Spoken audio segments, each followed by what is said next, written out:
Imagine this, the Demon King's own son, a literal prince of darkness with enough raw power to delete entire bloodlines in a single heartbeat. But his reward for going rogue? Total banishment to the human world, forced to live the miserable life of a regular high schooler. Dealing with humans is his literal nightmare.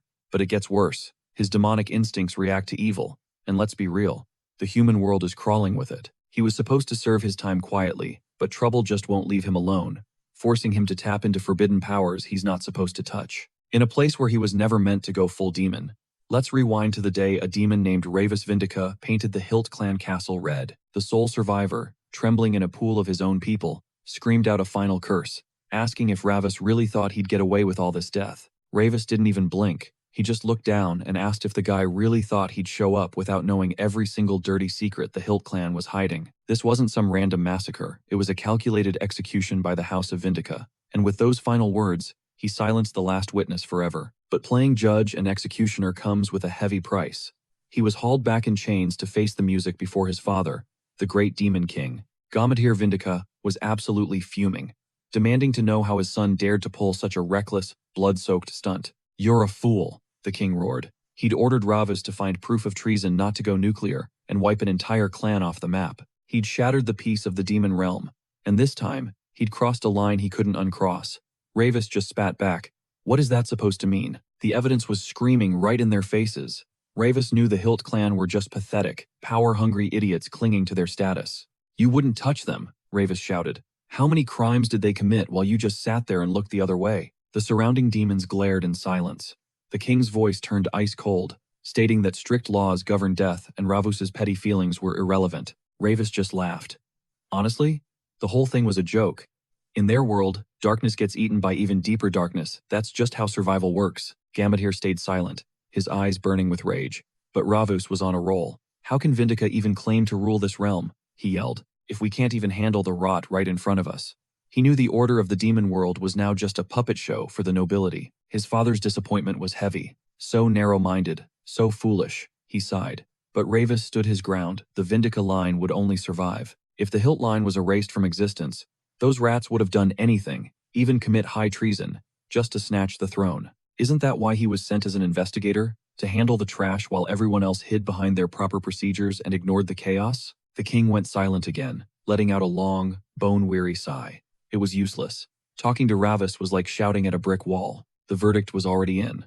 The 12 Black Thrones had already met behind closed doors to decide exactly how to break him. The king stood tall, his voice booming through the hall as he announced the sentence for breaking the law and slaughtering the Hilt line. Banishment to the human world. Ravus froze, his eyes nearly popping out of his head. "Wait, you're serious? You can't be serious." No joke. He was going to pay for his sins in the human realm, with every ounce of his devastating demonic power completely locked away. He had to learn the true weight of the Vindica name. Ravus panicked. This was his worst nightmare, and he started screaming for them to stop. He tried to argue his way out. "I killed those Hilt followers. Yeah, but I didn't touch their souls," he pleaded, getting desperate. But his father was done listening. He gave the signal to the 12 thrones to begin the ritual and carry out the sentence immediately. They swarmed him, ancient magic swirling through the air. Ravus fought like a caged animal, shouting that he'd done nothing wrong. He refused to go quietly. But nobody cared. That's when Banbei, one of the high demons, stepped into the light. With a nasty smirk, Banbei blasted a jet of hellfire right into Ravus's face. "Enjoy your stay," he mocked. "Don't worry, I'll take good care of your spot while you're gone." Ravus let out one final, rage-filled curse before a wall of white-hot flames swallowed him whole. The exile had officially begun. The rules of the human world were brutal. You have to live the life of the pathetic body you're trapped in. No exceptions. Rule 2. No ending your own life early, and absolutely no killing humans. If you break those, your soul gets erased forever. When Ravus finally woke up, he wasn't in his own body anymore. He bolted upright, screaming at the top of his lungs, but the agonizing pain was gone. Panting for air, he stared at his own trembling hands. The realization hit him like a freight train. He was actually stuck in this dump. He gnashed his teeth and slapped himself hard across the face. "No way," he hissed. "I can't believe I actually ended up here. Banbei, you absolute idiot." As soon as he found a way back to the demon realm, he was going to rip that guy's horn off with his bare hands. But then, a wave of pure weakness washed over him. Why did this guy's entire body feel like it had been run over by a truck? He struggled to stand. He couldn't believe he was trapped in such a fragile, pathetic shell. Those Hilt clan losers were a massive headache right until the very end. Even breathing felt like a chore. And seriously, where was the smell of sulfur? Suddenly, the door to the room let out a slow, rusty creak. A girl stepped in, the sister of the previous owner of this body, checking to see what all the screaming was about. When she saw him standing there, her eyes went wide. Tears started streaming down her face as she cried out, "You're awake! You're finally awake!" She lunged forward, sobbing into his chest, terrified she'd lost him forever. Ravus just stood there, completely stunned. What was he supposed to do with this? Who the hell is this? I'm thinking. Is she some relative of the guy whose body I hijacked? Then, her mother, Seo Juhee, walks in. She calls out Minho, that's the host's name, and just bursts into tears, completely overwhelmed that he finally woke up. She's sobbing about how much pain he must have suffered. Honestly, our main character has no clue what's happening or how to handle a crying human mom. He remembers hearing that the human realm is one of the 3 great hells. Looking around now, he's wondering if he can even survive here. Then, the head of the house, Jong Taesik, appears. He gives his son a cold, calculating glance before looking at his teary-eyed wife. She tries to explain that Minho just woke up, but he stays silent. He just drops a heavy, stern stare and tells him to snap out of it. He orders him back to school tomorrow. Since he's been stuck in bed for a whole week, he's got a mountain of studying to catch up on. With that, he leaves. His wife follows, protesting that Minho is still too weak, but he just snaps at her to shut her mouth. He's awake, so the conversation is over. Ravis just watches them leave, totally baffled, while the sister asks if he's actually okay. That man's cold gaze? It actually intrigued him. He's starting to like the guy after all. Some people here act more like demons than actual demons. Without even realizing it, a smirk creeps onto his face, which totally creeps out Minho's sister. That's when he realizes, wait, am I actually smiling? He immediately forces a frown. He didn't even notice he was enjoying this, and he realizes he's got to be way more careful from now on, at least until this body's memories finally kick in. The next day, it's off to school, and Juhee is the one driving him there. She tells him to call her immediately if he feels sick during class. He just hops out of the car with a short goodbye, keeping it brief. She watches him go, looking worried sick. He scans the campus, thinking that even back in the demon realm, he's seen places like this. He visited this world 600 years ago. High school at this age is pure hell. But then again, the human world is hell, right? He finds his classroom and takes his seat, thinking about how short human lives are, barely 100 years. He'll play it cool to avoid soul annihilation. He already crushed the Hilt clan and bought himself some time. Now, he just needs to return home and claim his father's throne. Just as he's thinking the House of Vindica might be in trouble, 2 classmates suddenly creep up behind him. One of them, a guy named Tao, notes with fake surprise that they haven't seen each other in a long, long time. He turns around, scowling. Tao throws an arm over his shoulder with a nasty smirk and asks, "So, did you bring the fees?" Apparently, he owes for all the days he missed. Suddenly, his body just flinches. A physical reaction he definitely wasn't expecting. Then, boom, Minho's memories hit him like a freight train. He sees it all. The constant mocking, the beatings, the laughter, and the worst part? The poor kid just took the hits and cried. Now he finally gets why his entire body feels like trash. It was because of these idiots. Tao smacks him on the back of the head, laughing about how much he's shriveled up. After all, they're friends, right? He calls him even more pathetic now. While keeping up the head slaps, he pulls out his phone and starts talking trash. Since it's been a while, he tells Minho to say hi properly and to hurry up and pay that friendship contribution, as a sign of their bond, obviously. Our main character is just stunned. He literally cannot process the fact that someone is actually hitting him. Right now? Seriously? He remembers a lesson back at the Demon Academy where they were taught about humans, and one demon shouted that they're vulgar, spineless creatures. He was convinced they smelled too. And their teacher, Cynthia, she totally agreed. She said humans are bottom-tier trash, who'll do anything to hide how weak they are. Plus, they're just an incredibly stupid race. Worshipping demons and angels at the same time? Absolute idiots. Ravis said they should just be burned, and she didn't disagree. If you ever meet a human, crush them instantly. He clenches his fists, fuming. How dare a pathetic human worm even touch him? He snaps. He grabs Tao by the hair and slams his face right into the desk. Humans really are as stupid as they say. Tao starts screaming bloody murder, cussing him out to let go. His buddy Sunyan sees this and immediately lunges at our guy. "Are you insane?" he yells. Suddenly, his magic flickers to life. He spins around to face him, and just as Sunyan throws a punch, the guy screams if he's got a death wish. Did he come back from the dead just to die again? Ravis reads every move like a book. He dodges effortlessly, realizing something wild human insults actually trigger his magic. He leans into that energy and lands a monster punch right to the jaw, sending the guy flying into the lockers like a rag doll. The rest of the class is frozen in pure shock. He stares at his own hand, realizing that even in this weak human world, his magic isn't as sealed as he thought. It actually feeds on aggression. His classmate, Xian, watches him, totally stunned. She calls his name, terrified, wondering if this is even the same Minho. Meanwhile, the guy he desk slammed earlier, he grabs a chair and charges for some pathetic revenge. Someone shouts a warning, but our boy is already turning around. He delivers a brutal kick straight to the chest, knocking the wind right out of the guy. He just gasps for air, clutching his ribs. Ravis just scoffs. They say humans act tough to hide how weak they are. Guess this idiot really thought insults would make him stronger. Bam! Minho winds up and delivers a brutal kick straight to the guy's jaw. Hearing those insults, he couldn't help but think this trash talks just like his mother. Lights out. That single strike sent the bully crumbling to the floor, joining his buddy in a deep, forced nap. The room went dead silent. No one could believe Minho just folded Tae and Sungyuk like laundry. The whispers, instant and frantic. Minho just smirks. In his head, he asks his old man, "Hey, should I just play the quiet kid card and bounce?" He scans the crowd with a bone-chilling grin.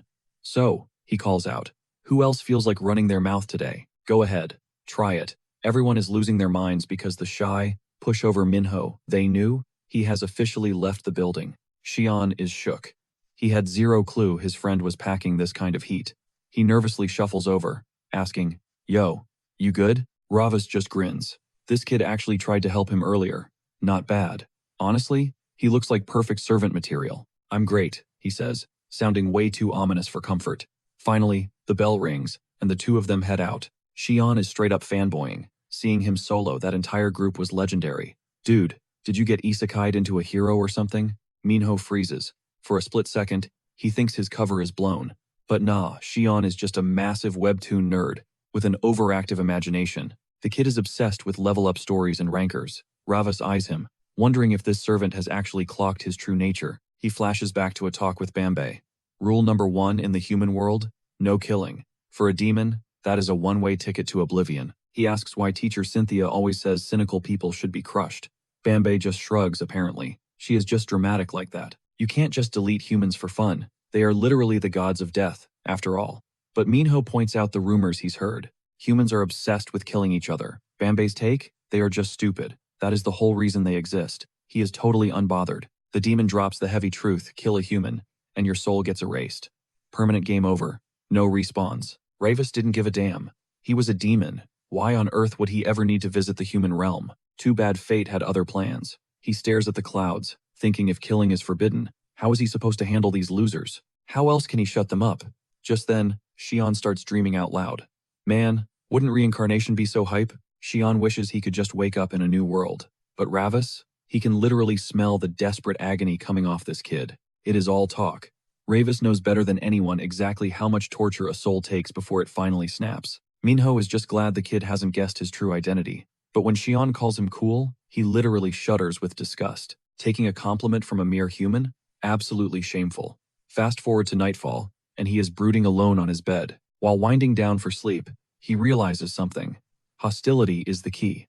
When people get aggressive, his magic actually starts buzzing. A demon trapped in a human shell shouldn't be able to use magic at all. So how? He just smirks to himself. Because for someone like Ravis Vindica, limits do not exist. But then, crack. A wave of agony surges through his entire body. He collapses instantly. This human meat suit is way too pathetic to handle his raw power. It has only been one day. He is in absolute torment, so much pain he can't even imagine sleeping. But those are just thoughts. He is out cold in a heartbeat. Morning flies by, afternoon passes, and classes are finally over. Minho and his servant head out. Xian is beaming. Man, it feels like forever since we have actually had a normal, peaceful day at school. He is beyond grateful. For once, nobody messed with them. Ravis? He just scoffs. Peace is boring. Honestly, I wish they had tried something, he mutters. He is dying to put his new magic to a real test. Speak of the devil. He spins around to see Tae, and surprise, surprise, he has brought a whole squad of goons with him. Looks like Tae went crying for help. The head bully steps forward. So, you are the punk who touched my little brother? They had been protecting him for years for a small fee, of course. How could he be so ungrateful for their kindness? Xian is shaking like a leaf. But Ravis? He is loving this. A massive, twisted grin spreads across his face. Oh, I touched them all right, he taunts. The leader tells him to follow them, and honestly, Ravis is actually excited. They reach a deserted construction site. The leader immediately starts roasting Tae. I told you not to let anyone mess with you. And yet, here you are, looking like a total loser. Tae begs for mercy, and then the leader turns to Minho. I can't just let this slide, he sneers. Otherwise, people will think I'm a bad brother who doesn't protect his family. He pokes Minho right in the forehead. Tell me, did your mother never teach you how to treat your friends properly? Minho just smirks. You are right. The bully lets out a nervous laugh, calls him an idiot, and swings wide. You think this is a joke? He lunges, but Ravis catches his wrist in midair. Those curses he is shouting, reminding him of his mother? Honestly, it is music to his ears. He squeezes hard. A sickening crunch echoes, followed by a scream. He yanked, desperate to break free, but that grip was absolute. Then, Ravis lunged. In that split second, his mind flashed to his mother, a woman of pure, terrifying power. She was the type to lace words with literal poison, and as Ravis rained blows onto his face, he didn't stop, not even for a second. His philosophy was simple. Violence binds the body, but toxic words, those rot the soul.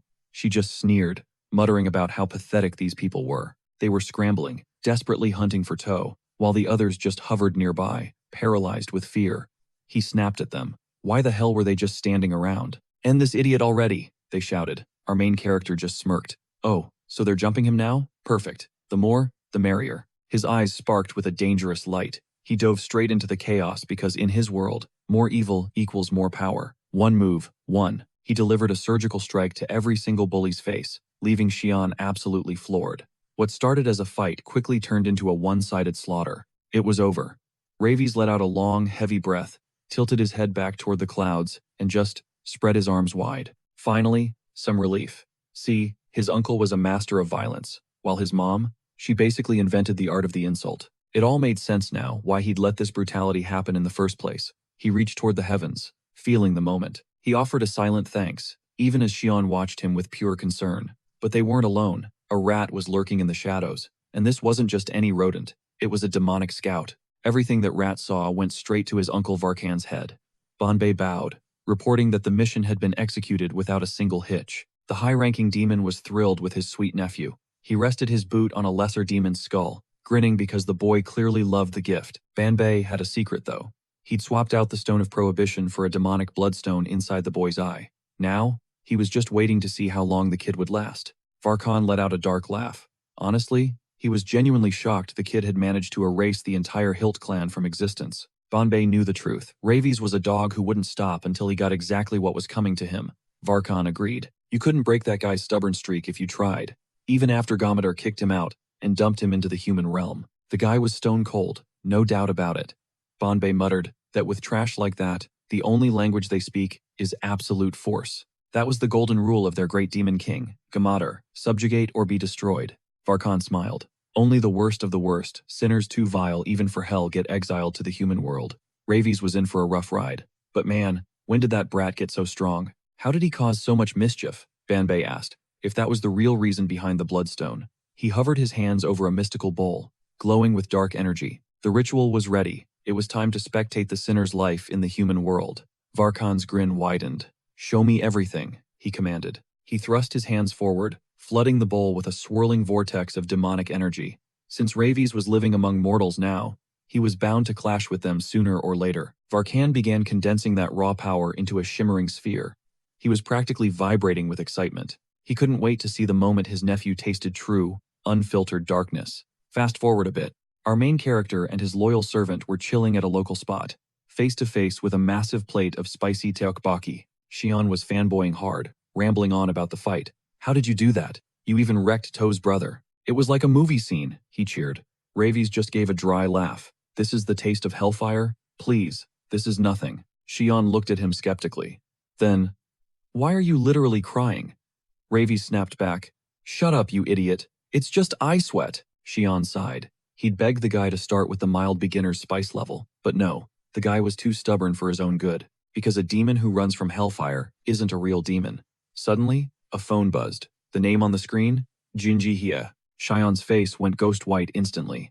Our lead looked at him, confused. What's with the face? You gonna pick that up or what? Xian bolted upright, stammering out a goodbye about some urgent business he had to handle, but his hands were trembling like leaves, and Ravis knew something was definitely up. Meanwhile, in a dark, grimy basement tattoo shop, a man was being absolutely tortured. He shrieked as Jihye leaned in, whispering for him to hold still unless he wanted things to get really ugly. If he'd just paid his debt on time, they wouldn't be here. But now, he was just making her work overtime. She stepped back with a chilling smile. All done. The ink was sharp, and his skin took it perfectly. Right across his forehead, she'd tattooed one word: thief. Her assistant called out. He'd brought the guest of honor. Xian stood there, vibrating with pure terror. What took you so long? Jihei asked coldly. She beckoned him over, pointing toward the man slumped on the couch. She lunged, grabbing Xian's face and forcing him to stare at the victim. Look closer. Open your eyes. Do you get what this is? It's a brand for rats. This loser didn't pay up, so he got exactly what he earned. Then she turned her gaze on him. So, how's our little deal coming along? Everything's on track, right? Xian couldn't look away from the tattoo. There were some complications, he stammered. Smack! She caught him right across the face. He hit the floor hard. You think this is a game? She hissed, reaching for the tattoo machine. The buzzing sound filled the room. Why is it so hard for you to understand? Suddenly, hands grabbed his arms, pinning him down so he couldn't move a muscle. She clamped onto his wrist, threatening to ink a permanent reminder right onto his skin. Talk about a crazy power move. He begged her to stop, shaking in his boots, but she wasn't having it. Listen up, she hissed. This is your one and only shot. You don't want to end up like that other guy, do you? One look at her face told him everything. He better get things ready, or else. Back at home, Xian collapsed into his chair, staring at the blank screen with shaky hands. Every finger felt like lead over the keys. The big question, should he even finish this? He squeezed his trembling hand, trying to kill the nerves, knowing the consequences of failing were just too high. If he messed up, he was done for. So, he locked in. Meanwhile, Ravis was fighting a losing battle with some serious indigestion. Kicking his legs on the bed like a kid, he tried to ignore the literal fire in his gut. This was his welcome to humanity moment. Now he knew the dark truth about spicy food intolerance. His stomach felt like it was full of battery acid and regret. His whole body was screaming, feeling like a literal truck had flattened him. One tiny skirmish and his shoulders were already giving out. Shirt off. Time to grind.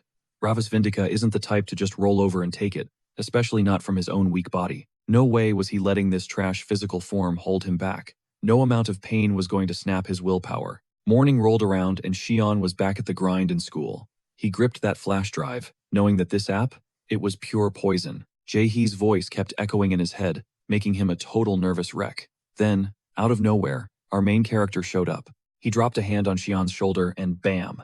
Xian screamed like he'd seen a ghost. Our boy was genuinely confused why he was so jumpy. Xian looked at him, and for a split second, he thought about asking Minho for backup, but he shot that idea down immediately. Minho was cool, sure, but Jae-hee? That girl was in a whole different league of dangerous. Too much for him to handle. He couldn't drag Minho into this mess. While Ravis was trying to read the room, a strange girl named Sung Ye walked by. One whiff of her and Ravis froze. That scent, it was hauntingly familiar. Something from his past. Suddenly thud. She face-planted right onto the floor like a light switch had been flipped. Xian rushed over, totally panicked. He flipped her over, and yikes. Even with a broken nose, she was grinning and drooling like she was in another world. He recoiled in pure horror. Then her body started seizing, and Ravis felt it, a dark, demonic energy radiating from her. How does a human even have an aura like that? The teacher came sprinting over to check on the girl, frantic for answers. Silence. She didn't say a word. The teacher scooped her up and bolted for the infirmary, passing right by Ravis. And there it was. On her arm. The Hilt family crest. On a human? That's literally impossible. He needed answers. Now. By nightfall, he was already at the hospital, where they'd stashed Sung Ye. He reached her door, but a female cop blocked his path. You a friend of hers? She asked, not budging an inch. No visitors. She needs rest. Ravis didn't argue, he just turned and locked eyes with her. Deep. He whispered oblivion. The spell hit instantly. Her eyes went blank, and she just stood there like a mindless statue. He slipped inside, amazed that even with these tiny scraps of mana, he could still pull off a high-level mind wipe. It wouldn't last, but it was enough. He entered the room, and the second the door clicked, Sung Yi snapped her head toward him. She looked pissed. Who are you? She demanded. Ravis didn't blink. More importantly, who are you? She had no clue what he was getting at, and started blowing up at him for breaking into her room. Typical human attitude. He didn't have time for games. He snatched her wrist, yanking her close. She shrieked that he was hurting her, but he didn't care. His eyes were glued to that mark. How does a low-life human like you dare to wear the Hilt family crest? He growled. She claimed he was talking crazy, but he wasn't playing.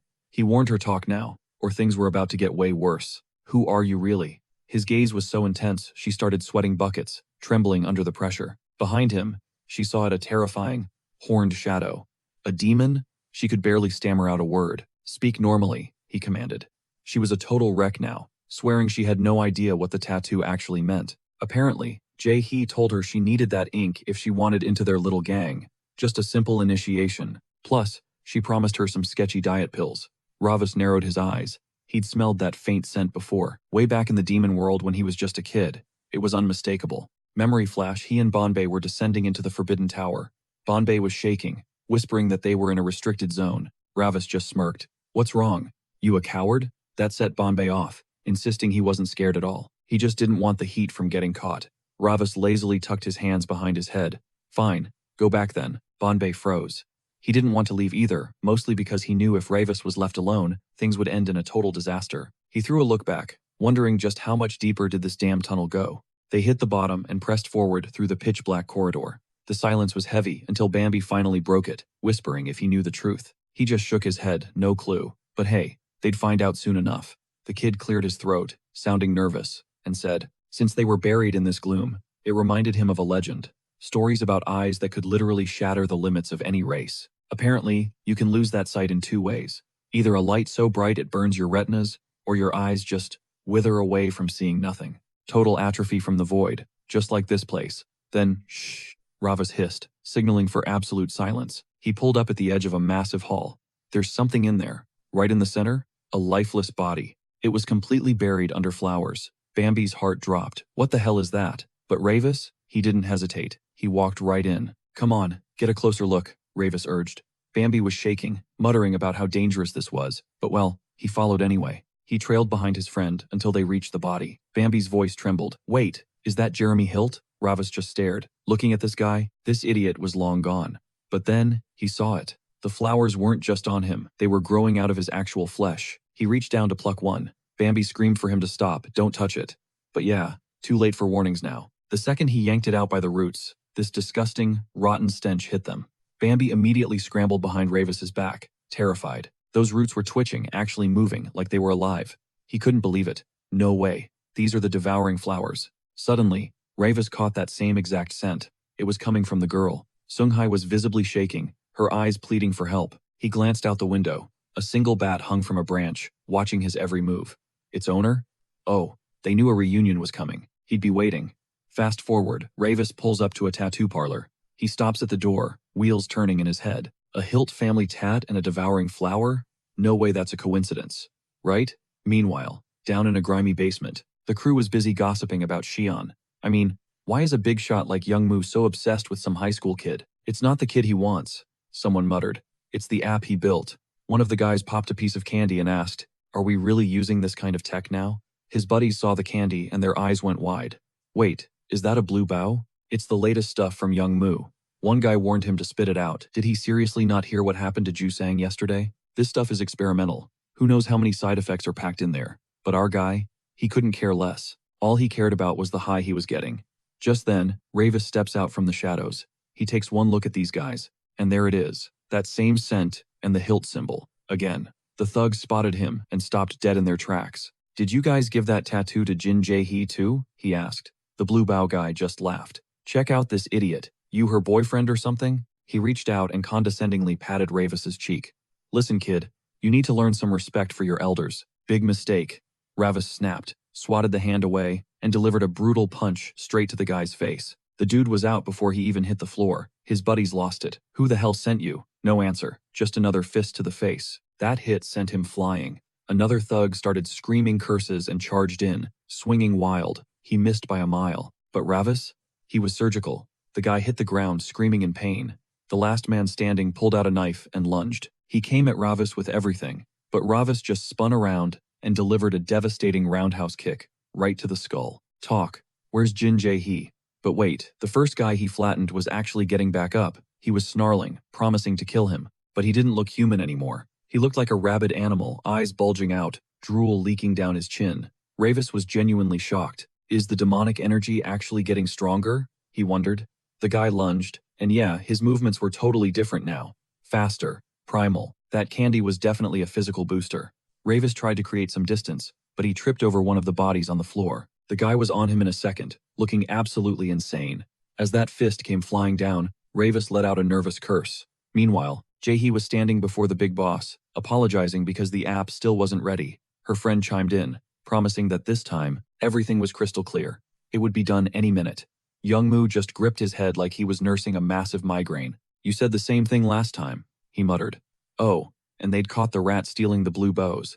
This naked guy trembling next to Jae-hee? It was pure humiliation. The guy was crying out that it was all his fault, begging and pleading for just one more chance to make it right. I won't screw up again, I swear. Youngmoo didn't say a word. He just stared at those eerie blue flowers sitting in a vase. He slowly pulled them out and walked toward the thief. The guy looked up, eyes filled with pure terror, still whispering for mercy. He saw what was coming. He started shaking his head hysterically, screaming at the top of his lungs, "Please, don't do it." Without a word, Youngmoo swung. The sharp stem pierced right through his eye socket. Silence. Just a single tear and a soft, dying wheeze. Jaehee's heart sank at the sight, pure nightmare fuel. The thief was practically begging for his life, but Younglo wasn't feeling merciful. Not today. One more brutal swing. A gut-wrenching scream tore through the air, blood sprayed everywhere, and then, the body just thudded onto the floor. Game over. The guy was screaming in absolute agony. Youngwoo didn't even blink, he just cold-bloodedly told everyone that there are 0 second chances. Message received. He locked eyes with Jae-hee, daring her to disagree. She swallowed hard, paralyzed by the tension, as he told her to cut the talk and just grab what he needed. She looked away, too terrified to even meet his gaze, and whispered that she got it. The second she could, she bolted straight out of there. She immediately started frantically dialing Xian, but of course, no answer. Our guy was deep in the zone, glued to his computer screen, and totally oblivious. Finally, he noticed the call and paused his work. It was Ravis calling him. Ravis mentioned he wanted to handle things solo, but the local thugs were refusing to talk. Xian was completely lost. What are you even on about? You know Jin Jae-hee, right? Ravis asked. Xion's heart nearly stopped. He started spiraling, demanding to know how Ravis even knew her name. Ravis kept it cool. Just saw her name on a screen. Look, do you know where she's living these days? Xion was freaking out now. Why was he looking for her? Did those absolute morons actually drag Ravis into this mess too? Relax. I reached out to her myself, Ravis said. He was already there, standing right inside Jin Jae-hee's tattoo parlor, but she was nowhere to be found. Instead, he spotted a cat sitting on the stairs, and it definitely didn't like the way he was looking at it. Xion didn't waste a second. He threw on a sweater and sprinted for the exit. Whatever you do, don't mess with it. I'm serious. I'll be there in 5. Xion hung up before Ravis could say a word. Ravis just turned his attention back to that weird cat. Something was definitely off. This cat was acting, well, like it was trying too hard to be a cat. Ravis walked right up to it. He grabbed the furball by the scruff of the neck. You can understand me, can't you? The cat just let out a super nervous meow. Talk. For real this time. Ravis wasn't playing. The cat was so terrified it actually started speaking in a human voice. He started the interrogation. First a rat, then a bat, and now this?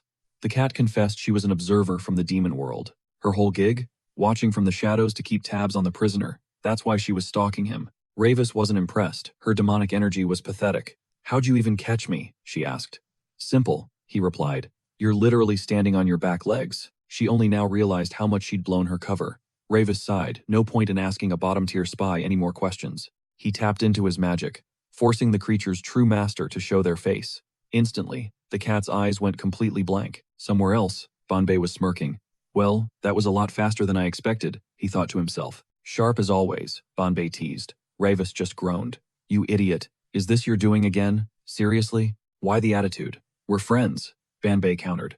Ravus knew he was up to something, so he decided to play along and pretend he was totally in the dark. Ravis realized arguing was a waste of breath and let out a heavy sigh. Fine, let's talk about something else then. Nothing was like he remembered. Can prisoners really use magic in the human world now? Banbei just shrugged. There are always exceptions to the rules. You'll figure it all out soon enough. No need for spoilers. Anything else on your mind? Ravis's expression darkened. I smell the devouring flower. It's everywhere in this world. I remember that scent from back then. That flower is banned even in the demon world, yet it's here. Banbei mentioned that even the higher-ups know the truth. The Hilt family's little pets have been crawling all over the human world.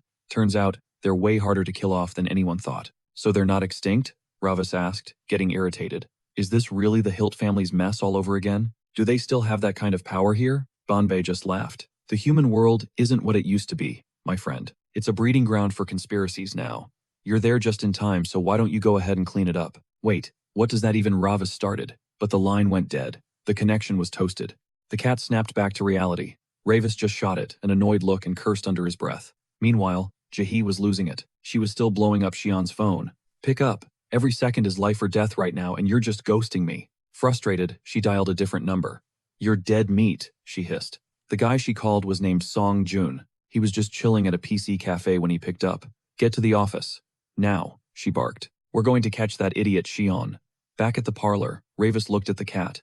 Since you're an observer, you must know this world inside out. I do, the cat replied. My job is hunting down prisoners one by one. My tracking skills?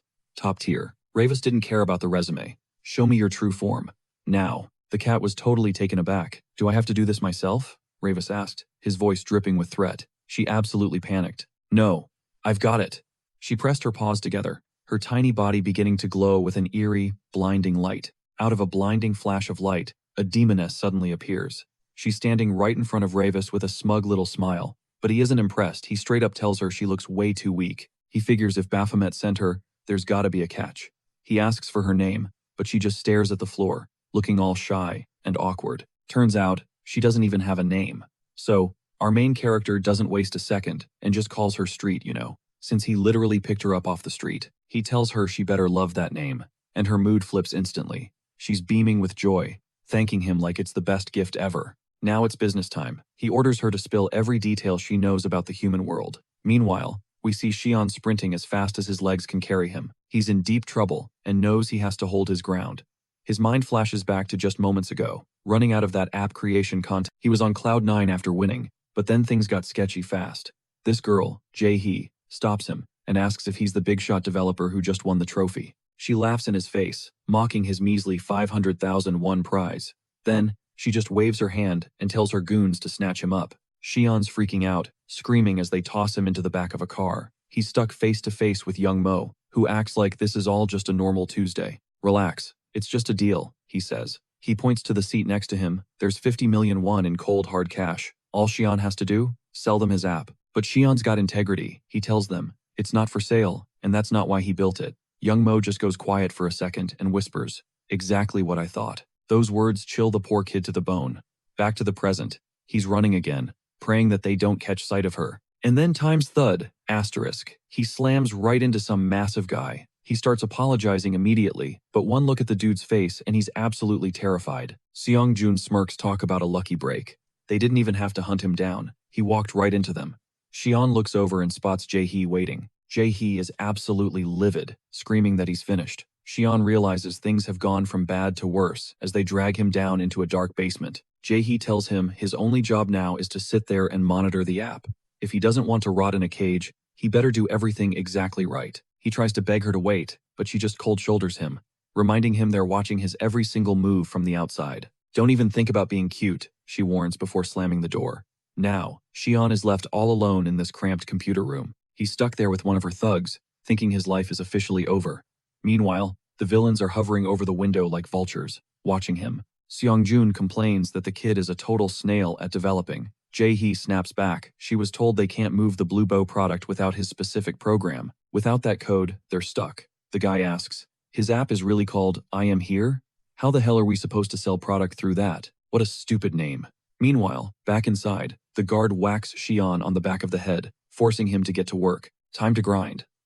Xian boots up the app, and judging by the logo, it's basically designed for dating and making new friends. Young Mo walks in, checking to see if the engine is running. This program is the literal heart and soul of their entire Blue Bow empire. Step 1. Harvest everyone's data. Step 2. Dominate the market. That GPS tracking feature? That's their secret weapon for expanding their shady sales. It's the perfect tool. Songjun is hyped, finally. They're going to start pushing the Blue Bow in massive, game-changing quantities. Young Mo looks down at the little candy in his hand and nods in agreement. It's time to show this masterpiece to the whole world. A new day rolls around, and the app is absolutely blowing up. Why? Because they're offering 30,000 won in easy cashback for every single friend you sign up. Every student in town is hitting that download button instantly. Everyone wants that easy money, and some are even bullying others into joining the trend. Plus, just for signing up, they're giving away a Blue Bow weight loss supplement for free. The app swears it's all officially certified. But of course, that was a total lie. By evening, Young Mo's entire crew is celebrating they're absolutely raking it in. Jaehee pulls out her phone to check the live stats, grinning. The numbers are looking spicy, everything is going exactly to plan. Songjun admits that Young Mo really knows her game. Jae-hee looks at the mess around her and asks if they caught the idiot who trashed her studio yet. He tells her he checked the security footage, but there was a freaking bat blocking the lens the whole time. She's like, "A bat? Are you serious?" She decides to see for herself. And yep, there's a bat staring right back at the camera. It's literally blocking the view. And on the other cameras, there was a rat. Jae-hee starts swearing, totally baffled by how this is even possible. Suddenly, Seongjun's phone pings with a message. He glances at it and tells her to gear up, the next shipment of Blue Bow has arrived. Meanwhile, Ravis is just casually walking home from school. He looks over at Street, who is acting a little bit weird. She's literally trying to squeeze through a tiny hole in a wall. He asks if she's stuck, and she starts apologizing to him immediately. She pops back into her true form, complaining she's put on a little weight. Ravis just sighs and asks about the mission he gave her yesterday. She gets all proud, saying it wasn't easy, but she's got the tea on everything. Ravis turns his attention to those mysterious candies. He takes a sniff and instantly recognizes the scent. It's exactly like a devouring flower. No wonder he woke up right after eating one of these. Here's the catch. It's impossible to grow a devouring flower without a host, and they're extinct even in the demon realm. So how the hell did puny humans get their hands on it?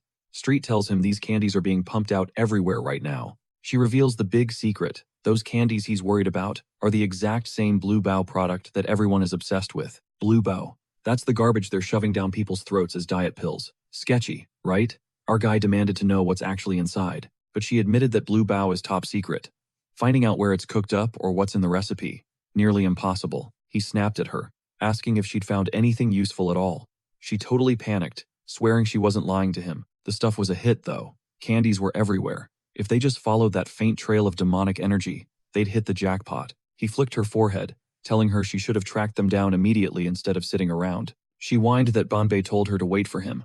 Our guy's face dropped. He didn't like the sound of that. "Are you reporting my every move to Banbei?" he growled. She just apologized, playing the lowly servant card to survive both of them. He gave her an ultimatum. Him or Banbei? Who's the real boss? She froze, caught between a rock and a hard place. He promised to evolve her, to make her more than just a lesser creature, if she chose him. Suddenly, she acted like royalty. She dropped to one knee, swearing her life to him on the spot. He just smirked, reaching out his hand. "Fine, you're my personal servant now," he said. The second, his magic surged through her. The connection to Banbei snapped like a twig. With a smug grin, our main character told the guy to beat it. Next stop, the factory where this poison was being cooked up. Dead of night. They reached a massive warehouse, and Street confirmed it. The energy from the Blue Bow was screaming from inside. She couldn't get the containers open. Every single one was locked down tight with heavy chains. So, he went for the brute force approach. One punch. That's all it took to shatter the locks. But the moment the doors swung open, a nauseating stench hit them. The whole place was packed with these stinking boxes. Street was floored. Is all this Blue Bow? There were dozens more containers just like it. A memory hit him. Back in the day, he was locked in a brutal clash with his uncle Varkin, who had him backed right up to a cliff's edge. His uncle just laughed, calling his arrogant nephew a pathetic weakling who couldn't even stand his ground. Ravis spat back, calling him a snake. Varkin didn't care. He told him to just die already, and threw a heavy punch. Ravis blocked it, but his uncle just smirked. The force was insane, and our main character was sent flying off the cliff. As he plummeted into the dark abyss, he screamed curses at his uncle. Varkin just mocked him, asking if that was really how he'd go out. Varkin jumped down after him. A few moments later, Ravus hit the ground hard, clutching his back in absolute agony. His uncle landed right next to him, mocking him and asking if he was dead yet. But then, he suddenly stopped. Ravus looked up and saw it too. A literal mountain of demon corpses, all being slowly eaten away by strange, glowing flowers. His uncle let out a heavy sigh. This was it, their hiding spot. Ravus stared at them, remembering the ancient legends. Back when the world began, light and dark split apart. Two opposites that were never meant to touch. But in that gray area, things grew. Monsters that didn't belong to either side started emerging from the shadows. See, a primordial flower bloomed at the dawn of time, feeding on cast-off angels and mangled demons, a parasite that wants to end the world. Back then, the two of them burned every last body and every single flower until nothing but ash remained. Ravis was certain they'd wiped them out. Street mentioned she'd heard the Overlord personally purged the demon realm to finish the job. So why were they back? Ravis realized these flowers actually started in the human realm, the murky cocktail where light and dark mix. The human world is neutral ground, but it's a crossroads. You can get anywhere from here if you know the path. Human myths say they went extinct thousands of years ago, but clearly, The history books were wrong. If they're popping up in both worlds now, it means someone is pulling the strings. Street suddenly tensed up. Someone was there. A flashlight beam cut through the dark, and they both spun around to face the intruder. A guy stepped out, wondering who was making all that noise. Then he squinted at our main character and laughed. "Hey Jae-hee, it's that loser from the tattoo shop." Street recognized them instantly. She pointed at the girl, telling Ravis that was Jae-hee. The girl looked absolutely pissed off. "Who the hell is this guy?" she screamed. "Why'd you wreck my shop, and how did you even track us down?" He didn't blink. He just asked if she was the one behind this whole disgusting operation. She just cursed him out. "Yeah, it's me. What are you gonna do about it?" He asked if she even knew the poison she was selling. She just smirked, asking if he was trying to steal her trade secrets. He sighed. He didn't want to care, but he couldn't just walk away. "Jay," he turned to her goons, asking if they messed up again. She knew exactly what Young Moo would do to them if they failed. She tossed them some bluebow rations. The guys were stoked, asking if it was really free. She just told them to shut up and eat. As they started wolfing down the demonic candy, Ravis told Street to get lost. She'd only be in his way for this fight. She made a break for the container, but it was already over. The blue bows were kicking in, and those guys, they were absolutely losing their minds in a drug-fueled rage. Jae-hee pointed a finger right at Ravis. "Kill him, now," she shrieked.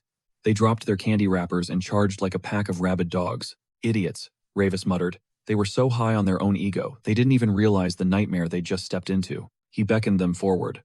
"Come on then." The air was practically vibrating with thick, demonic energy. One guy lunged with a knife. Ravis ducked the blade and smashed him back, but another thug caught him slipping with a heavy kick to the ribs. After shaking him off, Ravis vaulted toward the next guy, dodged a wild swing, and buried his fist deep into the man's chin with everything he had. He spun around, but an attacker managed to lock him in a death grip.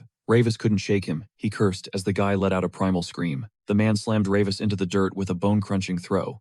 Then, the biggest guy in the crew dropped a heavy knee right onto our main character. Street was losing it. She was terrified for him. Meanwhile, Jae-hee was just sitting back, loving the show while those psychos laughed like maniacs. They started dogpiling him, blow after blow. Ravis braced himself, thinking, "Man, these guys are actually strong." Was it the dosage? Did they take even more than last time? He needed an edge. He lunged for the container, punched through a crate, and grabbed something. He ripped out a bag of powder and swung it, spraying a cloud of it right into their eyes. They immediately started hacking and choking, completely blinded. Ravis caught a whiff and winced. He hated that disgusting, rotten stench. But that demonic power? It absolutely thrives on this kind of filth. As the thugs struggled to breathe, Ravis didn't give them a second. He pounced with a fresh wave of brutal, renewed energy. He leveled one guy, smashing his face into the pavement, then smoothly dipped under a desperate punch from another idiot. Ravis grabbed the guy's leg and slammed him down. Then, with zero hesitation, he stomped the knee, shattering everything in one go. The big guy tried one last time, but Ravis was too fast. He landed a solid kick, vaulted behind him, and gripped his shoulders tight. With one massive surge of strength, he slammed the giant onto his back. Jae-hee's jaw hit the floor. She was completely speechless. How did he take them all down alone? When he stood up, she flinched. One look into his cold, piercing gaze and she was paralyzed with fear. "What the hell are you?" she screamed, trembling. Meanwhile, across town, the high-stakes ballet competition was finally kicking off. A girl named Yuria took the stage. At home, her mother, Kang In-ju, was glued to the TV, watching her every move with pride. "That's my girl," she beamed. With talent like that, Yuria was a lock for the Venus Ballet Troupe. Suddenly, Yang Mo and his assistant walked in. They acted like she was some VIP client, but she wasn't having it. "Who are you? How dare you just barge into my home? Do you have any idea whose house this is?" she snapped. The man just calmly placed a jar of candies on the table. Yang Mo explained they had a massive order for blue bows, so he decided to handle this delivery personally. She stared at the jar, surprised. "Is this the same stuff?" she whispered. Yang Mo just smirked. "Why the stress? We handle everything from the lab to the street. There's nothing to worry about," he promised. She frowned, still uneasy. "Are you absolutely sure there won't be any issues?" He gave a dark laugh. "Asking now? A bit late for that." She'd already pumped her daughter full of it and sent her to perform. Inju looked back at the TV. Yuria was spinning like a top, performing impossible moves under the influence of those candies. But she was accelerating too much. Then, the horror started. Drool began to leak. Her eyes rolled back, and her body started twitching violently. Yang Mo shook his head. "Looks like you rushed it. Just how many of those candies did you give her?" "Exactly." Yuria froze mid-pose, looking deathly ill. Inju jumped up, screaming at the TV for her daughter to stop. But it's not like the girl could hear her. Her leg gave way, twisted at a sickening angle, and she collapsed hard onto the floor. She didn't move, not an inch. The crowd erupted in screams as security rushed the stage. Inju broke down into hysterical tears. She turned her rage on young Mo. He'd promised there were no side effects. He just sighed. I was talking about when people actually follow the dosage. In any case, your daughter is done. The only way she survives now is if you keep feeding her illusions. She looked at the candy jar with pure terror. Young Mo added, now, she can't live without blue bows, not until the very end. She didn't let him finish. She let out a piercing scream, clutching her head. Did he even realize how much she'd given her? Young Mo just smiled, satisfied with the chaos. Right then, his phone buzzed. It was a video call from Jae-hee. He picked up, asking what she wanted. Jae-hee looked absolutely petrified as she started stammering out an apology to him. Suddenly, Ravis hijacked the camera. So, you're the one making these blue bows? Young Mo froze, eyes wide. Who the hell are you? Then it clicked. So, it really is you. We need to talk. The line went dead. Young Mo turned to the woman with a grim expression. Urgent business, he muttered before heading out. Back at the docks, Street asked, why do people even eat this garbage? Ravis didn't even look back. Because they're stupid. And they're arrogant. That's why. They're cocky enough to think they won't get hooked. They have nothing real to believe in, so they cling to literal trash. Right then, Straight caught a glimpse of something and pointed toward the tree line. Jaehee's voice practically cracked with excitement as she called out to Young Woo. He didn't come alone. Either emerging from the shadows of the forest with a whole squad of his men, he looked around at the wreckage and barked a question. Was the tattoo parlor mess Ravis is doing too? Was Ravis actually looking for a fight with him? Ravis didn't even blink. He told him straight up he wasn't No, Ravis only cared about one thing, where that item came from. He looked Yang Woo dead in the eye and asked how a pathetic little human even got his hands on it. Yang Woo froze, his eyes widening. That insult? It hit a serious nerve. He stared at Ravis, wondering if this kid was some kind of monster just like him. See, Yang Woo's past was a total nightmare. He grew up with a father who was hopelessly addicted to the absolute nastiest substances you can imagine. And the worst part? The old man got his own son hooked on that poison too. One night, Yang Woo called out to him, desperate for a fix. Hey, old man, you awake? Give me some more of that stuff. Silence. Nothing. Yang Woo lost it and kicked the man, causing the body to just roll over like a sack of rocks. That's when he saw it, those lifeless, glassy eyes staring back. Was he dead? Seriously? Yang Woo just spat on the floor. He cursed the man, yelling about how he died exactly how he lived, stuffing his face with that garbage until his heart finally quit on him. But Yang Woo wasn't sad. He was pissed. Now that the old man was gone, where was he supposed to get his next hit? He started stomping on the corpse in a blind, drug-fueled rage, screaming. Then, it happened. Suddenly, the dead man's eyes flickered to life. Seeing that ghostly glow, Yang Woo stopped mid-kick, his heart dropping into his stomach as he backed away in pure terror. The body started to twitch, slowly dragging itself off the floor. But the voice that came out wasn't his father's anymore. Something else had crawled inside that empty shell. This demon asked if the boy was grieving for his father. Yang Woo just stood there, completely lost. Grieving? For that piece of trash? The demon offered to bring the man back if Yang Woo was sad. But Yang Woo just grinned. A wide, twisted smile. He was thrilled the old man was finally out of the picture. He didn't need a father. He didn't need family. All he wanted was the product. He needed that fix, and nothing else in this world mattered to him. The demon loved that answer. He handed Yang Woo a strange, sinister flower and gave him a choice. Feed your father's cold corpse to this plant. Do this, the demon whispered, and we have a deal. You'll get everything you ever wanted. But there was a catch. If anyone dared to betray him or reject that devouring flower, he had to end them. That contract would be his ultimate shield. Yang Woo stared down at that creepy, pulsating plant, his mind already gone as he prepared to seal his fate. With a manic, bone-chilling laugh, he plunged the flower straight into his father's chest. Back in the present, Yang Woo glared at Ravis. You still think I'm just some pathetic little human? Our main character realized this guy wasn't just bluffing, he definitely had a hidden ace up his sleeve. Yang Woo confirmed it, bragging about how that creature had gifted him a brand new life. For Ravis, it was blindingly obvious. This loser had signed his soul away to a demon. A classic, desperate mistake. Ravis just flexed his wrist, looking completely bored. He didn't care what kind of nonsense this guy believed in. Honestly, he felt bad both for Yang Woo and for the idiot demon he made a deal with. Yang Woo's face turned bright red. How dare you insult me, he roared. He waved his hand, ordering his thugs to swarm the brat and drag him down. Straight didn't waste a second. She bolted, making sure she stayed out of her master's way. Ravis just sighed. These constant, low-level fights were starting to get really annoying. Time to wrap this up quickly. Meanwhile, the scene shifts. Hyunju is in the back of a racing ambulance, desperately clutching her daughter as they fly toward the hospital. On the streets, it's total chaos. School kids are meeting up with shady couriers to get their hands on that candy. And for some of them, they've already gone way too far. Ever since the app went live, orders have been exploding. That blue bow brand is everywhere. It's the hottest thing on the market, and it's spreading like a virus. Song Joon was already counting the money, bragging that they'd have VIPs lined up across the entire country. His buddy was even more hyped, asking if this meant they were officially going global. Apparently, Yang Wu had already paved the way for expansion into China and Japan. To these guys, Yang Wu wasn't a monster, he was a legend. But in a dark room, Xian sat alone, staring at the monitors. He watched the app spread that nastiness at a terrifying speed, his heart heavy with guilt for letting it happen. Every second was agony. All he could do was pray for someone, anyone, to step up and put an end to this nightmare once and for all. Back at the fight, Ravis was literally mopping the floor with those guys. Jehi gasped, realizing this kid definitely wasn't human. Ravis just stood over them. When's your master showing up? Yang Wu stayed quiet, but his mind was racing back to the deal. Anyone who rejects the flower must die. That was the blood-soaked agreement. He pulled 3 pieces of candy from his pocket, whispering to his lord, Bavar Hilt. He was ready to do exactly what he was told. Jehi couldn't believe her eyes. This guy was way too strong to be an ordinary high schooler. She started wondering if he was a sleeper agent for one of their rivals. Ravis just looked at her, totally confused by the theory. But he didn't have time to answer. Yang Wu lunged at him with everything he had. Ravis moved like a shadow, spinning around and catching Yang Wu's fist mid-air. The two of them started trading blows, a flurry of strikes and blocks that shook the ground beneath them. Ravis had to admit this guy was actually fast. He was on a completely different level than the regular trash Ravis had been dealing with all day. Yang Wu was losing his mind. "How are you blocking my attacks?" he screamed. He wondered if Ravis had a blessing too.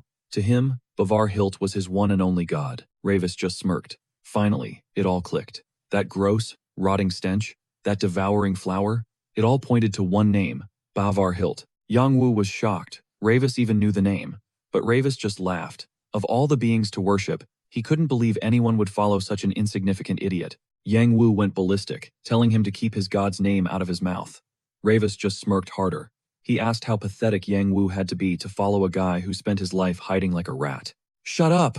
Yang Wu roared, his face contorted in pure fury. To him, Ravis wasn't even worthy of speaking that name out loud. His attacks became wild, completely chaotic, and fueled by pure rage. But Ravis? He just kept defending, cool as ice, watching the desperation set in. See, Ravis remembered the day Bavar Hilt tried to climb the ranks. It was the same day Ravis's people came to exterminate that entire pathetic race. Bavar was the only one who made it out, and only because he ran away like a total coward. And now, that same coward was being worshipped here? What a joke. "So tell me," Ravis mocked, "where's that idiot Bavar hiding now?" Yang Wu screamed in rage. Was this kid really going to insult his god until his very last breath? Our main character instantly gagged, slamming his hand over his face, as a wave of pure rot hit him the second.